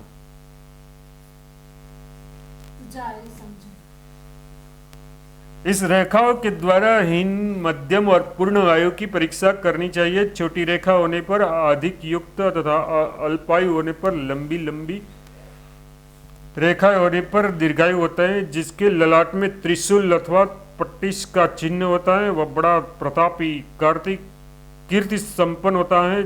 छत्र के समान सिर होने पर राजा, लंबा सिर होने पर दुखी, दरिद्र, विषम होने पर समान तथा गोल सिर होने पर सुखी। हाथी के समान सिर होने पर राजा के समान होता है। जिसके केश अथवा रोम मोटे, रूखे, कपिल और आग से फूटे हुए होते हैं वह अनेक प्रकार के दुख भोगते हैं। बहुत गिरे और कठोर केश दुखदायी होते हैं। विरल, सिग्न, कोमल, भ्रमर अथवा अंजन के समान अतिशय कृष्ण केश वाला पुरुष अनेक प्रकार के सुख का भोग करता है और राजा होता है। अध्याय 24 से 26 समाप्त। राजपुरुषों के लक्षण। कार्तिकेय जी ने कहा, ब्राह्मण आप राजाओं के शरीर के अंगों के लक्षणों को बताने की कृपा करें। ब्रह्मा जी बोले, मैं मनुष्य के राजाओं के अंगों के लक्षणों को संक्षेप में बताता हूँ। यदि ये लक्षण साधारण पुरुष में भी प्रकट हो तो वह भी राजा के समान होता है। उन्हें आप सुने। जिस पुरुष के नाभि, स्वर और संधिस्थान ये तीन गंभीर हो, मुख, ललाट और वक्षस्थल ये तीन विस्तृत हो, वक्षस्थल, कक्ष, नासिका, नख, मुख और कुकाटिका ये 6 उन्नत यथार्थ ऊंचे हो, उपस्थ, पीठ, ग्रीवा और जंघा ये 4 हस्व हो, नेत्रों के प्रांत, हाथ, पैर, तालु, ओष्ठ, जिह्वा तथा नख ये 7 रक्त वर्ण के हो, हनु, नेत्र, भुजा, नासिका तथा दोनों स्तनों का अंतर ये 5 दीर्घ हो और दंत, केश, अंगुलिया के पर्वत, त्वचा तथा नख ये 5 सूक्ष्म हो। वह सप्तद्वीपीवती पृथ्वी का राजा होता है। जिसके नेत्र कमल दल के समान और अंत में रक्तवर्ण के होते हैं वह लक्ष्मी का स्वामी होता है। शहद के समान पिंगल नेत्र वाला पुरुष महात्मा होता है। सूखी आंख वाला डरपोक, गोल और चक्र के समान घूमने वाली आंख वाला चोर, ककड़े के समान आंख वाला क्रूर होता है। नील नेत्र के समान नेत्र होने पर विद्वान, श्याम वर्ण के नेत्र होने पर सौभाग्यशाली, विशाल नेत्र होने पर भाग्यवान, स्थूल नेत्र होने वाला राजमंत्री और दीन नेत्र होने पर दरिद्र होता है। भौहें विशाल होने पर सुखी, ऊंची होने पर दीर्घायु और विषम या बहुत लंबी होने पर दरिद्र और दोनों भौहों के मिले हुए होने पर धनहीन होता है। मध्य भाग में नीचे की ओर झुकी भौं वाले पर द्वारा भीगामी होते हैं। बाल चंद्रमा के समान भौहें होने पर राजा होता है। ऊंचा और निर्मल ललाट होने पर उत्तम पुरुष होता है। नीचा ललाट होने पर स्तुति किया जाने वाला और धन से युक्त होता है। कहीं ऊंचा और कहीं नीचा ललाट होने पर दरिद्र तथा सब शिप के समान ललाट होने पर आचार्य होता है। सिग्न, हास्य युक्त और दीनता से रहित मुख शुभ होता है। दैन्य भाव युक्त तथा आंसू से युक्त आंखों वाला एवं रूखे चेहरे वाला श्रेष्ठ नहीं होता। उत्तम पुरुष का हास्य कंपन रहित धीरे धीरे होता है। अधम व्यक्ति बहुत शब्द के साथ हंसता है। हंसते समय आंखों को मूदने वाला व्यक्ति पापी होता है। गोल सिर वाला पुरुष अनेक गौओं का स्वामी तथा चिपटा सिर वाला माता पिता को मारने वाला होता है। घंटे की आकृति के समान सिर वाला सदा कहीं न कहीं यात्रा करता रहता है। निम्र सिर वाला अनेक अनर्थों को करने वाला होता है। उस प्रकार पुरुष के शुभ और अशुभ लक्षणों को मैंने आपसे कहा। अब स्त्रियों के लक्षण बतलाता हूँ। अध्याय 27वां समाप्त। स्त्रियों के शुभाशुभ लक्षण। ब्रह्मा जी बोले, कार्तिकेय, स्त्रियों के जो लक्षण मैंने पहले नारद जी को बताए थे उन्हें शुभाशुभ लक्षणों को बताता हूँ, ये सावधानी होकर सुने। शुभ मुहूर्त में कन्या के हाथ, पैर, अंगुली, नख, हाथ की रेखाएं, जंघा, कटी, नाभि, उरु, पेट, पीठ, भुजा, कान, जिह्वा, ओठ, दांत, कपोल, गला, नेत्र, नासिका, ललाट, सिर, केश, स्वर, वर्ण और भौरी, उन सबके लक्षण देखे। जिसकी ग्रीवा में रेखा हो और नेत्रों का प्रांत भाग कुछ लाल हो, वह स्त्री जिस घर में जाती है उस घर की प्रतिदिन वृद्धि होती है। जिसके ललाट में त्रिशूल का चिन्ह हो वह कई हजार दासियों की स्वामिनी होती है। जिस स्त्री की राजहंस के समान गति, मृग के समान नेत्र, मृग के समान ही शरीर का वर्ण, दांत बराबर और श्वेत होते हैं, वह उत्तम स्त्री होती है। मेढक के समान कुक्षी वाली एक ही पुत्र उत्पन्न करती हैं और वह पुत्र राजा होता है। हंस के समान मृदु वचन बोलने वाली, शहद के समान पिंगल वर्ण वाली स्त्री धन धान्य से संपन्न होती है, उसे 8 पुत्र होते हैं। जिस स्त्री के लंबे कान, सुंदर नाक और भौं धनुष के समान टेढ़े होते हैं, वह अतिशय सुख का भोग करती है। तन्वी, श्यामवर्णा, मधुर भाषिणी, शंख के समान अतिशय स्वच्छ दांतों वाली, सिग्न अंगों से समन्वित स्त्री अतिशय ऐश्वर्य को प्राप्त करती है। विस्तृत जंघाओं वाली, वेदी के समान मध्य भाग वाली, विशाल नेत्र वाली स्त्री रानी होती है। जिस स्त्री के वाम स्तन पर, हाथ में, कान में, ऊपर या गले पर तिल अथवा मसा होता है, उस स्त्री को प्रथम पुत्र उत्पन्न होता है। जिस स्त्री का पैर रक्तवर्ण हो,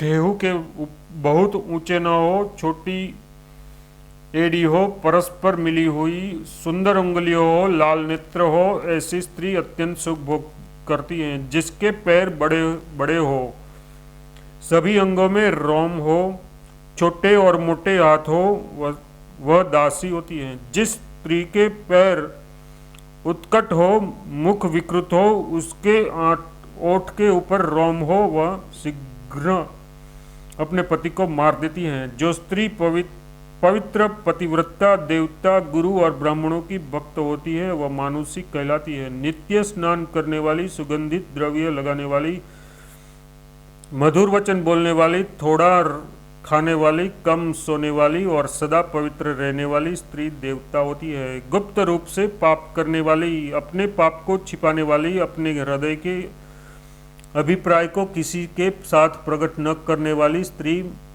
मार्जरी संज्ञक होती है। कभी हंसने वाली, कभी क्रीड़ा करने वाली, कभी क्रोध करने वाली, कभी प्रसन्न रहने वाली तथा पुरुष के मध्य रहने वाली स्त्री गर्दभी श्रेणी की होती है। पति और बांधवों के द्वारा कहे गए हितकारी वचनों को न मानने वाली, अपनी इच्छा के अनुसार विहार करने वाली स्त्री आसुरी कही गई है।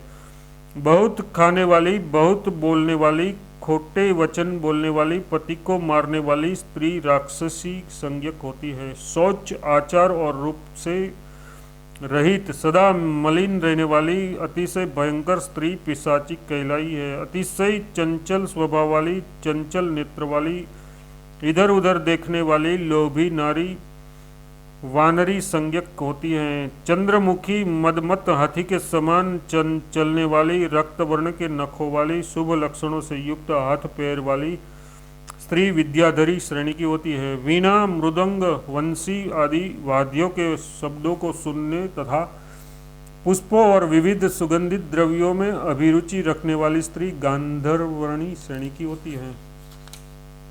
सुमंत तो कहने लगे, राजन, ब्रह्मा जी इस प्रकार स्त्री और पुरुष के लक्षणों को स्वामी कार्तिकेय को बतलाकर अपने लोक को चले गए। अध्याय 28वां समाप्त। विनायक पूजा का महत्व। सदानिक ने कहा, आप मुझे भगवान गणेश की आराधना के विषय में बतलाइए। सुमंत मुनि बोले, राजन, भगवान गणेश की आराधना के लिए किसी तिथि, नक्षत्र या उपवास आदि की अपेक्षा नहीं होती। किसी भी दिन श्रद्धा भक्ति पूर्वक भगवान गणेश की पूजा की जाए वह अभीष्ट फलों को देने वाली होती है। कामना भेद से अलग अलग वस्तुओं से गणपति की मूर्ति बनाकर उसकी पूजा करने से मनोवांछित फल की प्राप्ति होती है। महाकृणाय विद्महे वक्रतुंडाय धीमहि तन्नो दंती प्रचोदयात्। यह गणेश गायत्री है, उसका जप करना चाहिए। शुक्ल पक्ष की चतुर्थी को उपवास कर जो भगवान गणेश का पूजन करता है उसके सभी कार्य सिद्ध हो जाते हैं और सभी अनिष्ट दूर हो जाते हैं। श्री गणेश के अनुकूल होने से सभी जगत अनुकूल हो जाता है। जिस पर एकदंत भगवान गणपति संतुष्ट होते हैं उन पर देवता, पितर मनुष्य आदि सभी प्रसन्न रहते हैं, इसलिए संपूर्ण विघ्नों को निवृत्त करने के लिए श्रद्धा भक्ति पूर्वक गणेश जी की आराधना करनी चाहिए। अध्याय 29 समाप्त। चतुर्थी कल्प में शिवा, शांता तथा सुखा तीन प्रकार की चतुर्थी का फल और उनका व्रत विधान। सुमंत मुनि ने कहा, राजन, चतुर्थी तिथि तीन प्रकार की होती है, शिवा, शांता और सुखा। अब मैं इनका लक्षण कहता हूँ, उसे सुने।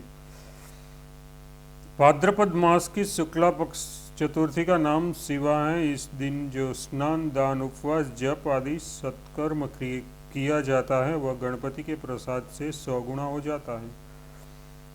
इस चतुर्थी को गुड़, लवण और द्रुत का दान करना चाहिए, ये शुभकर माना गया है। और गुड़ के मतलब मालपुआ से ब्राह्मणों को भोजन कराना चाहिए तथा उनकी पूजा करनी चाहिए। इस दिन जो स्त्री अपने सास और ससुर को गुड़ के पुए तथा नमकीन पुई खिलाते हैं वह गणपति के अनुग्रह से सौभाग्यवती होती है। पति की कामना करने वाली कन्या विशेष रूप से इस चतुर्थी का व्रत करे और गणेश जी की पूजा करे।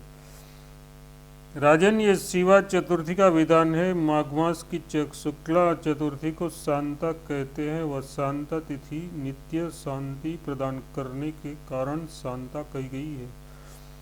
इस दिन किए हुए स्नान, दान आदि सत्कर्म गणेश जी की कृपा से 1000 गुना फलदायक हो जाते हैं। इस शांता नामक चतुर्थी तिथि को उपवास कर गणेश जी का पूजन तथा हवन करे और लवण, गुड़, शाक एवं गुड़ के पूर्ण ब्राह्मण को दान में दे। विशेष रूप से स्त्रियां अपने ससुर आदि पूज्य जनों का पूजन करे एवं उन्हें भोजन कराए। इस व्रत के करने से अखंड सौभाग्य की प्राप्ति होती है, समस्त विघ्न दूर होते हैं और गणेश जी की कृपा प्राप्त होती है। किसी भी महीने की सोमवार युक्त शुक्ला चतुर्थी को सुखा कहते हैं। ये व्रत स्त्रियों को सौभाग्य, उत्तम रूप और सुख देने वाला है। भगवान शंकर एवं माता पार्वती के संयुक्त तेज से भूमिदान रक्त वर्ण के मंगल की उत्पत्ति हुई। भूमि का पुत्र होने से वह भौम कहलाया और कुज, रक्तवीर, अंगारक आदि नामों से प्रसिद्ध हुआ। वह शरीर के अंगों की रक्षा करने वाला तथा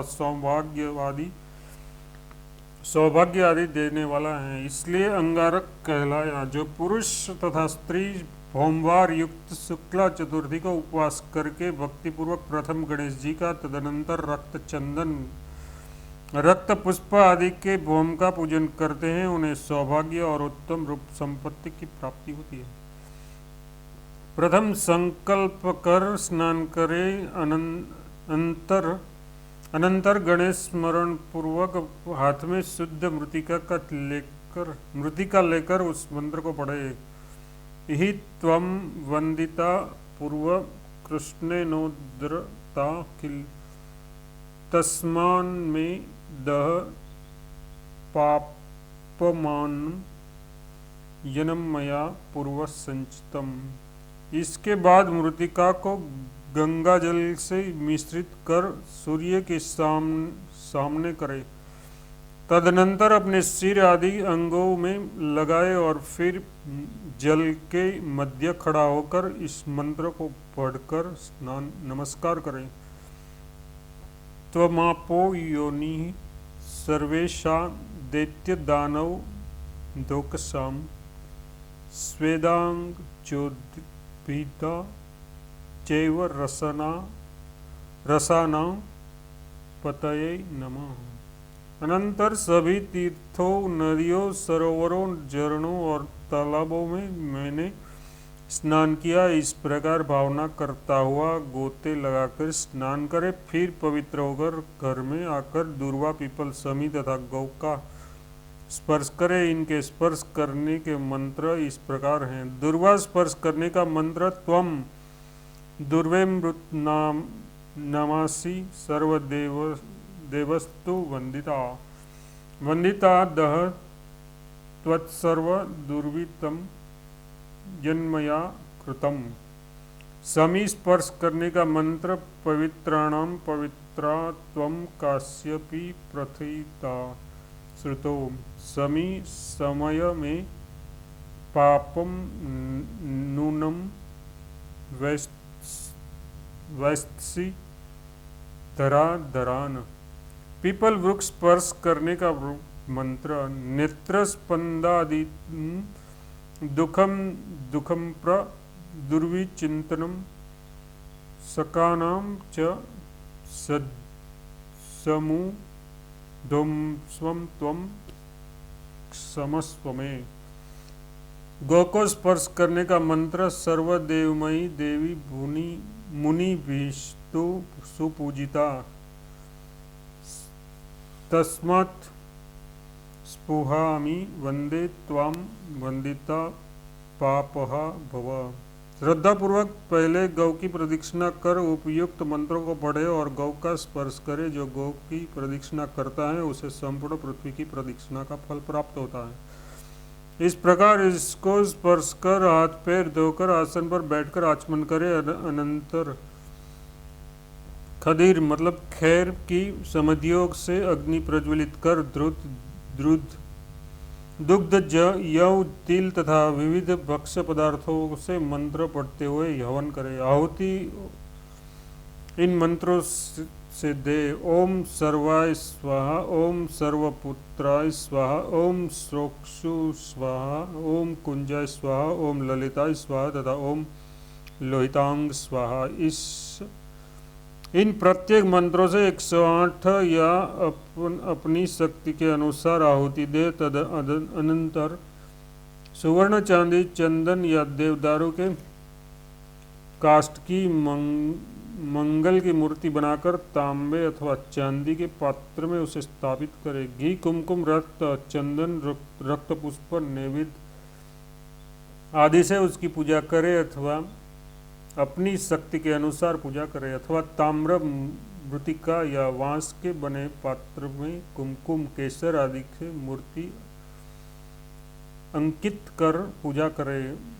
अग्निमूर्धा इत्यादि में वैदिक मंत्रों से सभी उपचारों को समर्पित कर ये मूर्ति ब्राह्मणों को दे दे और यथाशक्ति ही दूध चावल गेहूं गुड़ आदि वस्तु की ब्राह्मणों को दे। धन रहने पर कुपणता नहीं करनी चाहिए क्योंकि कंजूसी करने से फल नहीं प्राप्त होता। इस प्रकार 4 बार होम युक्त चतुर्थी का व्रत कर श्रद्धापूर्वक 10 अथवा 5 तोले सोने की मंगल और गणपति की मूर्ति बनाए। उसे 20 पल का या 10 पल के सोने चांदी अथवा ताम्र आदि के पात्र में भक्ति पूर्वक स्थापित करे। सभी उपचारों के पूजा करने के बाद दक्षिणा के साथ सत्पात्र ब्राह्मण की उसे दे। उससे इस व्रत का संपूर्ण फल प्राप्त होता है। राजन, इस प्रकार इस उत्तम तिथि को मैंने कहा। इस दिन जो व्रत करता है वह चंद्रमा के समान क्रांतिमान, सूर्य के समान तेजस्वी एवं प्रभाववान तथा वायु के समान बलवान होता है और अंत में गणपति के अनुग्रह से भौम लोक में निवास करता है। इस तिथि के महात्म्य को जो व्यक्ति भक्तिपूर्वक पढ़ता सुनता है वह महापातकादिक मुक्त होकर श्रेष्ठ संपत्तियों को प्राप्त करता है। अध्याय 31वां समाप्त।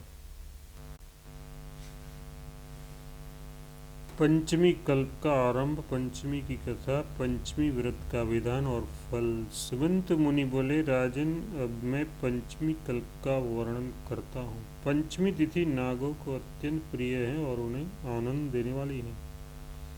उस दिन नागलोक में विशिष्ट उत्सव होता है। पंचमी तिथि को जो व्यक्ति नागों को दूध से स्नान कराते हैं उसके कुल में वासुकी, तक्षक, कालिय, मणिभद्र, ऐरावत, धृतराष्ट्र, करकोटक तथा धनंजय ये सभी बड़े बड़े नाग अभयदान देते हैं। उसके कुल में सर्प का भय नहीं रहता। एक बार माता के शाप से नागलोक जलने लगे थे, इसलिए उस दाह की व्यथा को दूर करने के लिए पंचमी को गाय के दूध से नागों को आज भी लोग स्नान कराते हैं। उससे सर्प भय नहीं रहता।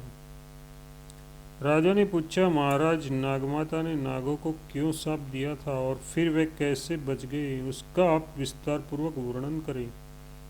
सुमंत मुनि ने कहा, एक बार राक्षसों और देवताओं ने मिलकर समुद्र का मंथन किया। उस समय समुद्र से अतिशय श्वेत उच्च श्रवा नाम का एक अश्व निकला। उसे देखकर नागमाता कद्रु ने अपनी सपत्नी मतलब सौत विनीता से कहा कि देखो, ये अश्व श्वेत वर्ण का है, परंतु उसके बाल काले दिखाई पड़ते हैं। तब विनीता ने कहा कि न तो वह अश्व सर्वश्वेत है, न काला है और न लाल। ये सुनकर कद्रु ने कहा, मेरे साथ शर्त करो कि यदि मैं इस अश्व के बालों को कृष्ण वर्ण का देखा हूँ तो तुम मेरी दासी हो जाओगी, और यदि नहीं देख सकती तो मैं तुम्हारी दासी हो जाऊंगी। विनीता ने यह शर्त स्वीकार कर ली और क्रोध करती हुई अपने अपने स्थान को चली गई।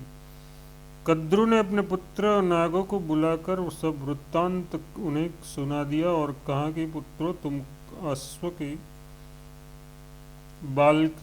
बाल के समान सूक्ष्म होकर उच्च श्रवा के शरीर में लिपट जाओ, जिससे ये कृष्ण वर्ण का दिखाई देने लगे, ताकि मैं अपनी सौत विनीता को जीतकर उसे अपनी दासी बना सकूं। माता के उस वचन को सुनकर नागों ने कहा, माँ, ये छल तो हम लोग नहीं करेंगे। चाहे तुम्हारी जीत हो या हार, छल से जितना बहुत बड़ा अधर्म है। पुत्रों का यह वचन सुनकर कद्रु ने क्रूर होकर कहा, तुम लोग मेरी आज्ञा नहीं मानते हो, इसलिए मैं तुम्हें शाप देती हूँ कि पांडवों के वंश में उत्पन्न राजा जन्मेजय जब सर्प सत्र करेंगे तब इस यज्ञ में तुम सभी अग्नि में जल जाओगे। इतना कहकर कद्रु चुप हो गई। नागगण माता का साप सुनकर बहुत घबराए और वासुकी को साथ में लेकर ब्रह्मा जी के पास पहुंचे तथा ब्रह्मा जी को अपना सारा वृत्तांत सुनाया। उस पर ब्रह्मा जी ने कहा कि वासुके, चिंता मत करो, मेरी बात सुनो। यायावर वंश में बहुत बड़ा तपस्वी जरत्कारु नामक ब्राह्मण उत्पन्न होगा। उसके साथ तुम अपनी जरत्कारु नाम वाली बहिना विवाह कर देना, और वह जो भी कहे उसका वचन स्वीकार करना। उसे आस्तिक नाम का विख्यात पुत्र उत्पन्न होगा। वह जन्मेजय के सर्व यज्ञ को रोकेगा और तुम लोगों की रक्षा करेगा। ब्रह्मा जी के उस वचन को सुनकर नागराज, वासुकी आदि अति से प्रसन्न हो उन्हें प्रणाम कर अपने लोक में आ गए। सुमंत मुनि ने कथा को सुनाकर कहा, सुमंत मुनि ने इस कथा को सुना कर कहा, राजन, यह यज्ञ तुम्हारे पिता राजा जन्मेजय ने किया था। यही बात श्री कृष्ण ने भी युधिष्ठिर से कही थी कि राजन, आज से 100 वर्ष के बाद सर्प यज्ञ होगा, जिसमें बड़े बड़े विषधर और दुष्ट नाग नष्ट हो जाएंगे। करोड़ों नाग जब अग्नि में दग्ध होने लगेंगे, तब आस्तिक नामक ब्राह्मण सर्प यज्ञ रोककर नागों की रक्षा करेगा। ब्रह्मा जी ने पंचमी के दिन वर दिया था और आस्तिक मुनि ने पंचमी को ही नागों की रक्षा की थी। अतः पंचमी तिथि नागों की परम प्रिय है। पंचमी के दिन नागों की पूजा कर ये प्रार्थना करनी चाहिए कि जो नाग पृथ्वी में, आकाश में, स्वर्ग में, सूर्य की किरणों में, सरोवर में, वापी, कूप, तालाब आदि में रहते हैं, वह सब हम पर प्रसन्न हो। हम उनको बार बार नमस्कार करते हैं। इस प्रकार नागों को विसर्जित कर ब्राह्मणों को भोजन कराना चाहिए और स्वयं अपने कुटुंबियों के साथ भोजन करना चाहिए। प्रथम मीठा भोजन करना चाहिए, अंतर अपनी अभिरुचि के अनुसार भोजन करे। इस प्रकार नियमानुसार जो पंचमी को नागों का पूजन करता है, वह श्रेष्ठ विमान में बैठकर नागलोक को जाता है और बाद में द्वापर युग में बहुत पराक्रमी, रोग रहित तथा प्रतापी राजा होता है। इसलिए घी, खीर तथा गुगल से इस नागों की पूजा करनी चाहिए। राजा ने पूछा, महाराज, सर्प के काटने से मरने वाला व्यक्ति किस गति को प्राप्त होता है, और जिसके माता पिता भाई बंधु भाई पुत्र आदि सर्प के काटने से मरे हो उसके उद्धार के लिए कौन सा व्रत दान अथवा उपवास करना चाहिए, यह आप बताइए। सुमंत मुनि ने कहा, राजन, सर्प के काटने से जो मरता है वह अधोगति को प्राप्त होता है तथा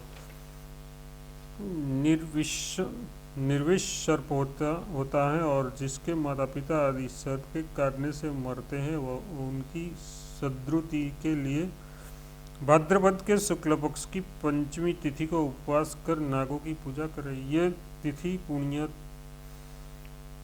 महापुण्य कही है। वह इस प्रकार 12 महीने तक चतुर्थी तिथि के दिन एक बार भोजन करना चाहिए और पंचमी को व्रत कर नागों की पूजा करनी चाहिए। पृथ्वी पर नागों का चित्र अंकित कर तथा अथवा सोना, काष्ठ या मिट्टी का नाग बनाकर पंचमी के दिन करवीर, कमल, चमेली आदि पुष्प, धूप, दीप, गंध, धूप और विविध नैवेद्यों से अपनी पूजा कर घी, खीर और लड्डू उत्तम 5 ब्राह्मणों को खिलाए। अनंत वासुकी, शंख, पद्म, कंबल, करकोटक, अश्वत्थर, धृतराष्ट्र, शंखपाल, कालिय, तक्षक और पिंगल इस 12 नागों की 12 महीनों में क्रमशः पूजा करें। इस प्रकार वर्ष पर्यंत व्रत एवं पूजन कर व्रत की पारणा करनी चाहिए। बहुत से ब्राह्मणों को भोजन कराना चाहिए। विद्वान ब्राह्मणों को सोना का नाग बनाकर उसे देना चाहिए। ये उत्थापन की विधि है। राजन, आपके पिता जन्मेजय ने भी अपने पिता परीक्षित के उद्धार के लिए ये व्रत किया था और सोने का बहुत भारी नाग तथा अनेक गौ ब्राह्मणों को दी थी। ऐसा करने से वे पितृ ऋण से मुक्त हुए थे और परीक्षित ने भी उत्तम लोक को प्राप्त किया था। आप भी इसी प्रकार सोने का नाग बनाकर उनकी पूजा कर उन्हें ब्राह्मणों को दान करें। इससे आप भी पितृ ऋण से मुक्त हो जाओगे। राजन, जो कोई भी इस नाग पंचमी व्रत को करेगा, सांप से डसे जाने पर भी वह शुक्ललोक को प्राप्त होगा, और जो व्यक्ति श्रद्धा पूर्वक इस कथा को सुनेगा उसके कुल में कभी भी सांप का भय नहीं होगा। इस पंचमी व्रत के करने से उत्तम लोक की प्राप्ति होती है। अध्याय 32 समाप्त।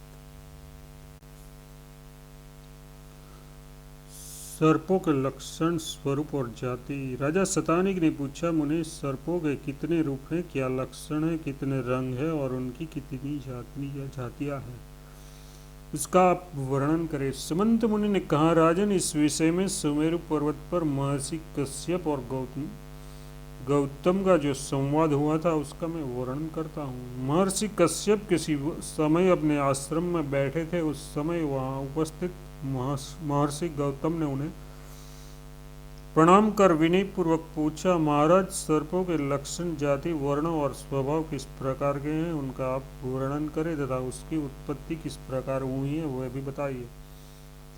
वे विष किस प्रकार छोड़ते हैं, किसके कितने वेग हैं, किसकी कितनी नाड़ियां हैं, सांप के दांत कितने प्रकार के होते हैं, सर्पिणी को गर्भ कब होता है और वह कितने दिनों में प्रसव करती हैं, स्त्री पुरुष और नपुंसक सर्प का क्या लक्षण है, ये क्यों काटते हैं, इन सब बातों को आप कृपा कर मुझे बताइए। कश्यप जी बोले, मुनि, आप ध्यान देकर सुने। मैं सर्पों के सभी भेदों का वर्णन करता हूँ। ज्येष्ठ और आषाढ़ मास में सर्पों को मद होता है। उस समय में वे मैथुन करते हैं। वर्षा ऋतु के 4 महीने तक सर्पिणी गर्भधारण करती है। कार्तिक में 240 अंडे देती है और उसमें से कुछ को स्वयं प्रतिदिन खाने लगती हैं। प्रकृति की कृपा से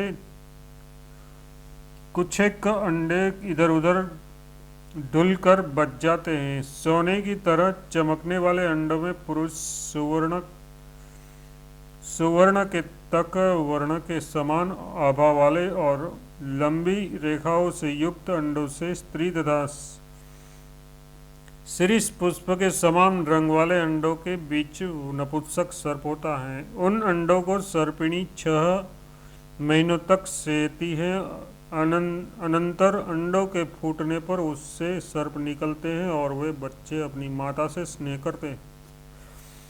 अंडे के बाहर निकलने के 7 दिन में बच्चों का कृष्ण वर्ण हो जाता है। सर्प की आयु 120 वर्ष की होती है और उसकी मृत्यु 8 प्रकार से होती है। मोर से, मनुष्य से, चकोर पक्षी से, बिल्ली से, नकुल से, शुकर से, वृषक से और गौ, भैंस, घोड़े, ऊंट आदि पशुओं के खुदेरे दब जाने पर, उससे बचने पर सर्प 120 वर्ष तक जीवित रहते हैं। 7 दिन के बाद दांत उगते हैं और 21 दिन में विष हो जाता है। सांप काटने के तुरंत बाद अपने जबड़े से तीक्ष्ण विष का त्याग करता है और फिर विष इकट्ठा हो जाता है। सर्पिणी के साथ घूमने वाला सर्प बाल सर्प कहा जाता है। 25 दिन में वह बच्चा भी विष के द्वारा दूसरे प्राणियों के प्राण हरने में समर्थ हो जाता है। 6 महीनों में कुंचक मतलब कैंचुल का त्याग करता है। सांप के 240 पैर होते हैं, परंतु वे पैर गाय के रोंों के समान बहुत सूक्ष्म होते हैं, इसलिए दिखाई नहीं देते। चलने के समय निकल आते हैं और अन्य समय भीतर प्रविष्ट हो जाते हैं। उनके शरीर में 220 उंगलियां और 220 संधियां होती हैं। अपने समय के बिना जो सर्प उत्पन्न होते हैं उनमें कम विष रहता है और वे 75 वर्ष में अधिक जीते भी नहीं हैं। जिस सांप के दांत लाल, पीले एवं सफेद हो और विष का वेग भी मंद हो, वह अल्पायु और बहुत डरपोक होता है। सांप को एक मुंह, 2 मुंह, 32 दांत और विष से भरी हुई 4 दाढ़ें होती है। इन दाढ़ों के नाम मकरी, कराली, कालरात्रि और यमदूती हैं। इनके क्रमशः ब्रह्मा, विष्णु, रुद्र और यम ये 4 देवता हैं। यमदूती नाम की दाढ़ सबसे छोटी होती है। इससे सांप जिसे काटता है वह तत्क्षण मर जाता है। इस पर मंत्र, तंत्र, औषधि आदि का कुछ भी असर नहीं होता। मकरी दाढ़ का चिन्ह शस्त्र के समान, कराली का काफ के पैर के समान तथा कालरात्रि का हाथ के समान चिन्ह होता है और यमदूती क्रुम के समान होती है। ये क्रमशः 1, 2, 3 या 4 महीनों में उत्पन्न होती है और क्रमशः वातप्रीत, कफ और सन्निपात इनमें होता है।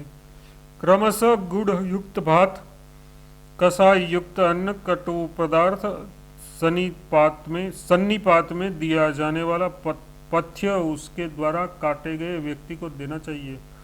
श्वेत, रक्त, पीत और कृष्ण इन 4 दाढ़ों के क्रमशः रंग हैं। उनके वर्ण क्रमशः ब्राह्मण, क्षत्रिय, वैश्य और शूद्र हैं। सर्पों के दाढ़ों में सदा विष नहीं रहता। दाहिने नेत्र के समीप पर विष रहने का स्थान है। क्रोध करने पर वह विष पहले मस्तक में जाता है, मस्तक से धमनी और फिर नाड़ियों के द्वारा दाढ़ में पहुंच जाता है। 8 कारणों से सांप काटता है। दबने से, पहले के वैर से, भय से, मद से, भूख से, विष का वेग होने से, संतान की रक्षा के लिए तथा काल की प्रेरणा से। जब सर्प काटते ही पेट की ओर उलट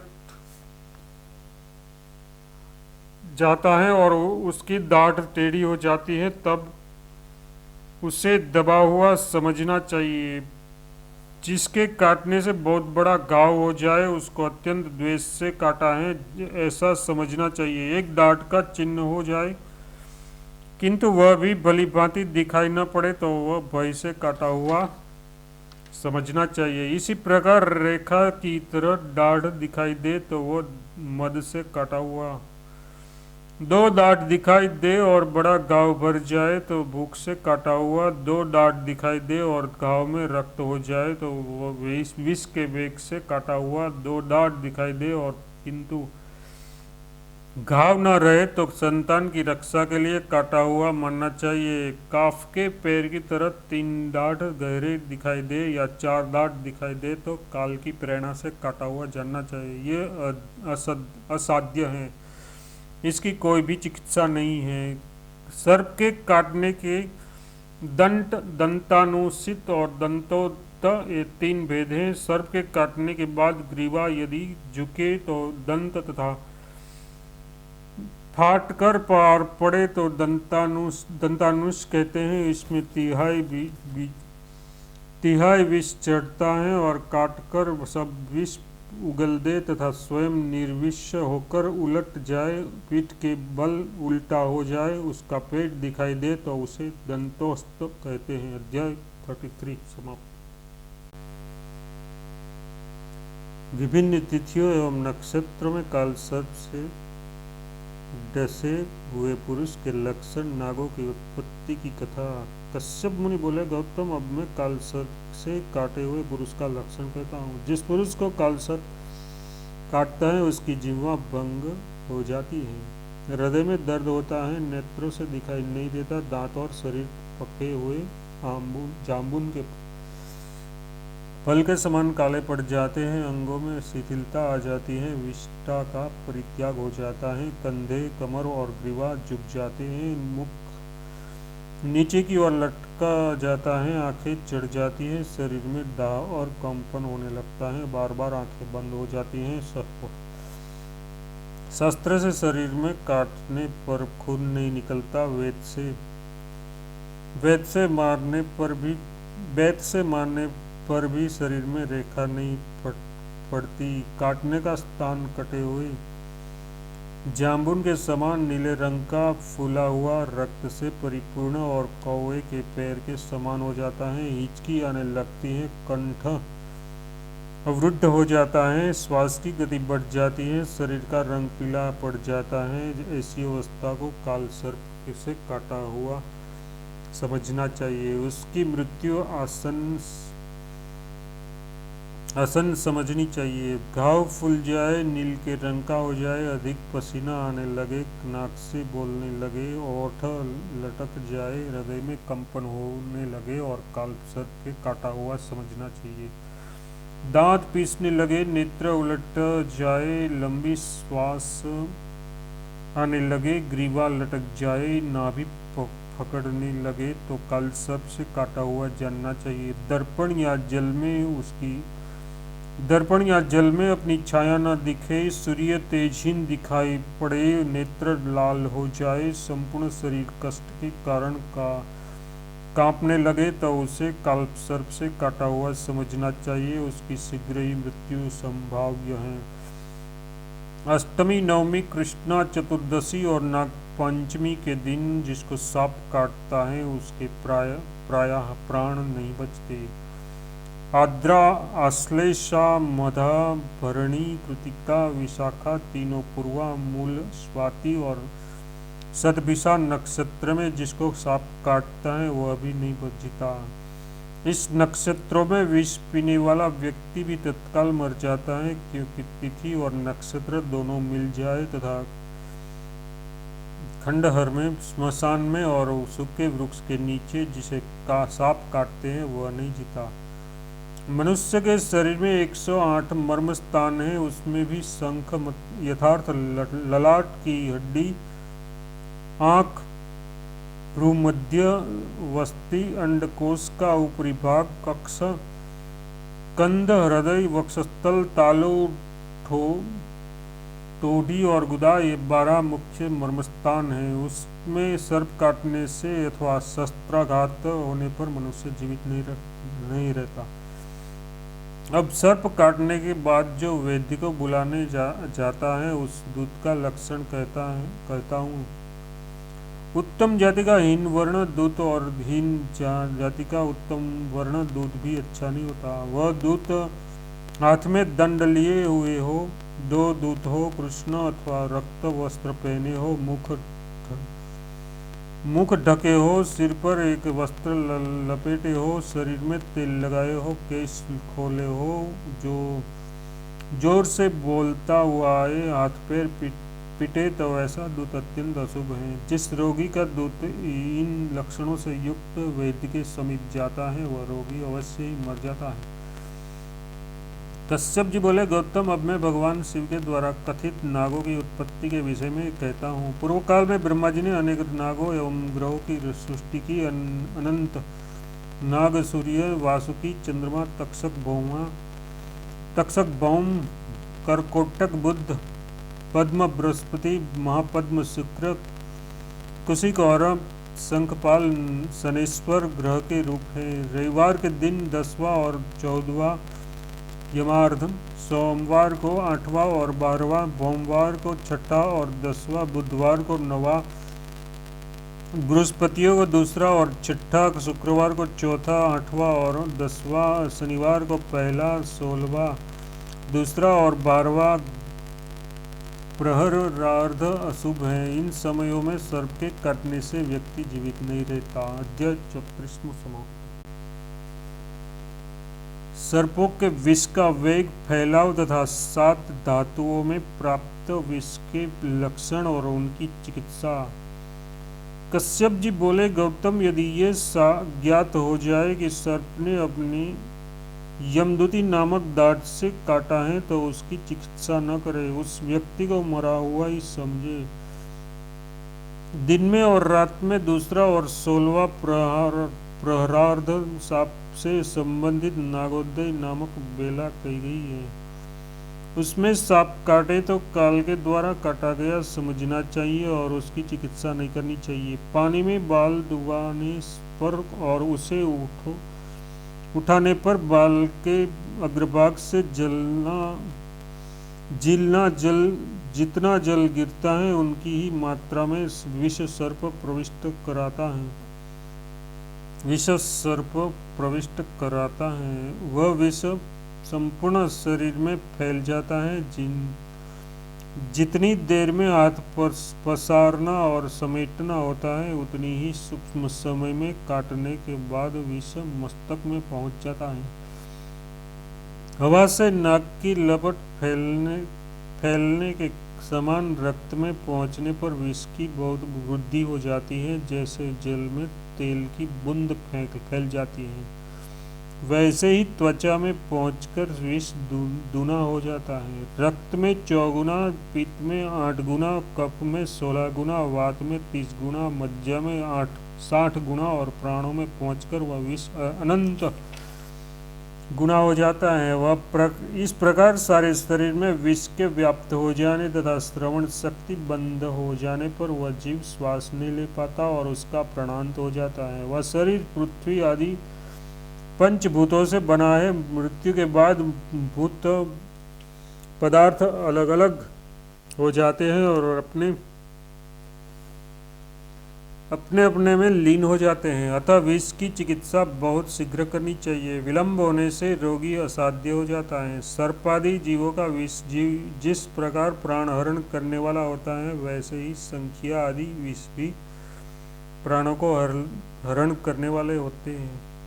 विष के पहले वेग में रोमांच तथा दूसरे वेग में पसीना आता है, तीसरे वेग में शरीर कांपता है तथा चौथे में श्रवण शक्ति अवरुद्ध होने लगती है, 5वें में हिचकी आने लगती है और 6ठे में ग्रीवा लटक जाती है तथा 7वें वेग में प्राण निकल जाते हैं। इस 7 वेगों में शरीर के 7 धातुओं में विष व्याप्त हो जाता है।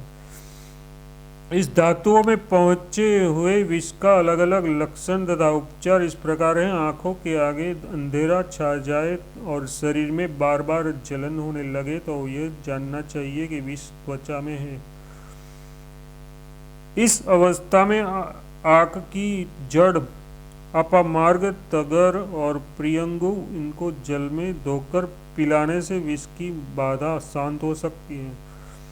त्वचा से रक्त में विष पहुंचने पर शरीर में दाह और मूर्छा होने लगती है। शीतल पदार्थ अच्छा लगता है। उसीर मतलब खस, चंदन, कूट, तगर, नीलोपल, सिंदूरवा की जड़, धतूरे की जड़, हींग और मिर्च इनको पीसकर देना चाहिए। इससे बाधा शांत न हो तो भटकटैया, इंद्रायण की जड़ और सर्पगंधा को धीमे पीसकर देना चाहिए, घी में पीसकर देना चाहिए। यदि इससे भी शांत न हो तो सिंदूरवा और हींग का नस्य देना चाहिए और पिलाना चाहिए। इसका अंजन और लेप भी करना चाहिए। इससे रक्त में व्याप्त विष की बाधा शांत हो जाती है। रक्त से पित्त में विष पहुंच जाने पर पुरुष उठ उठ कर गिरने लगता है, शरीर पीला हो जाता है, सभी दिशाएं पीले रंग की वर्ण की दिखाई देती है, शरीर में दाह और प्रबल मूर्छा होने लगती है। उस अवस्था में पीपल, शहद, महुआ, घी, तुम्बे की जड़, इंद्रायण की जड़, इन सबको गौमूत्र में पीसकर नस्य लेपन तथा अंजन करने से विष का वेग हट जाता है। पित्त से विष के कफ में प्रवेश कर जाने पर शरीर जकड़ जाता है, श्वास भली भांति नहीं आती, कष्ट में घर शब्द होने लगता है और मुख से लार गिरने लगती है। वह लक्षण देखकर पीपल, मिर्च, सौंठ, श्वेत सातम मतलब बहुबार वृक्ष, लौध एवं मधुर सार को समान भाग करके गौमूत्र में पीसकर लेपन और अंजन करना चाहिए और उससे पिलाना भी चाहिए। ऐसा करने से विष का वेग शांत हो जाता है। कफ से वात में विष प्रवेश करने पर पेट फूल जाता है, कोई भी पदार्थ दिखाई नहीं पड़ता, दृष्टि भंग हो जाती है। ऐसा लक्षण होने पर सोना मतलब सोनागाछ की जड़, प्रियाल, गजपिंगल, पारंगी, वचा, पिंगल, देवदारू, महुआ, मधुसार, सिंदूवार और हिंग, इस सब को पीसकर गोली बना ले और रोगी को खिलाए एवं अंजन तथा लेपन करे। वह औषधि सभी विषों का हरण करती है। वात से, मज्जा से विष बहुत आने पर दृष्टि नष्ट हो जाती है, सभी अंग बेशुद्ध शिथिल हो जाते हैं। ऐसा लक्षण होने पर घी, शहद, शर्करा युक्त खस और चंदन को धोकर पिलाना चाहिए और नस्य आदि भी देना चाहिए। ऐसा करने से विष का वेग हट जाता है। मज्जा से मर्मस्थान में विष पहुंच जाने पर भी इंद्रियां श्रेष्ठ हो जाती है और वह जमीन पर गिर जाता है। काटने से रक्त नहीं निकलता, केस के उखड़ने पर भी कष्ट नहीं होता, उस मृत्यु के भी अधीन समझना चाहिए। ऐसी लक्षणों से युक्त रोगी की साधारण वैद्य चिकित्सा नहीं कर सकते। जिसके पास सिद्ध मंत्र और औषधि होती है वे ऐसी रोगियों के रोग को हटाने में समर्थ होते हैं। इसके लिए साक्षात रुद्र के एक औषधि कही है। मोर का पित्त तथा मरजार का पित्त और अंधन नाड़ी की जड़, कुमकुम, तगर, कुट, कासमर्दन की छाल तथा उत्पल, कुमुद और कमल, इन तीनों के केसर सभी का समान भाग लेकर उसे गौमूत्र में पीसकर नस्यदेन अंजन कराइए। ऐसा करने से कालसर्प से डसा हुआ भी व्यक्ति शीघ्र विष रहित हो जाता है। वह मृत संजीवनी औषधि है, यथार्थ मरे को भी जीला देता है। अध्याय 35 समाप्त।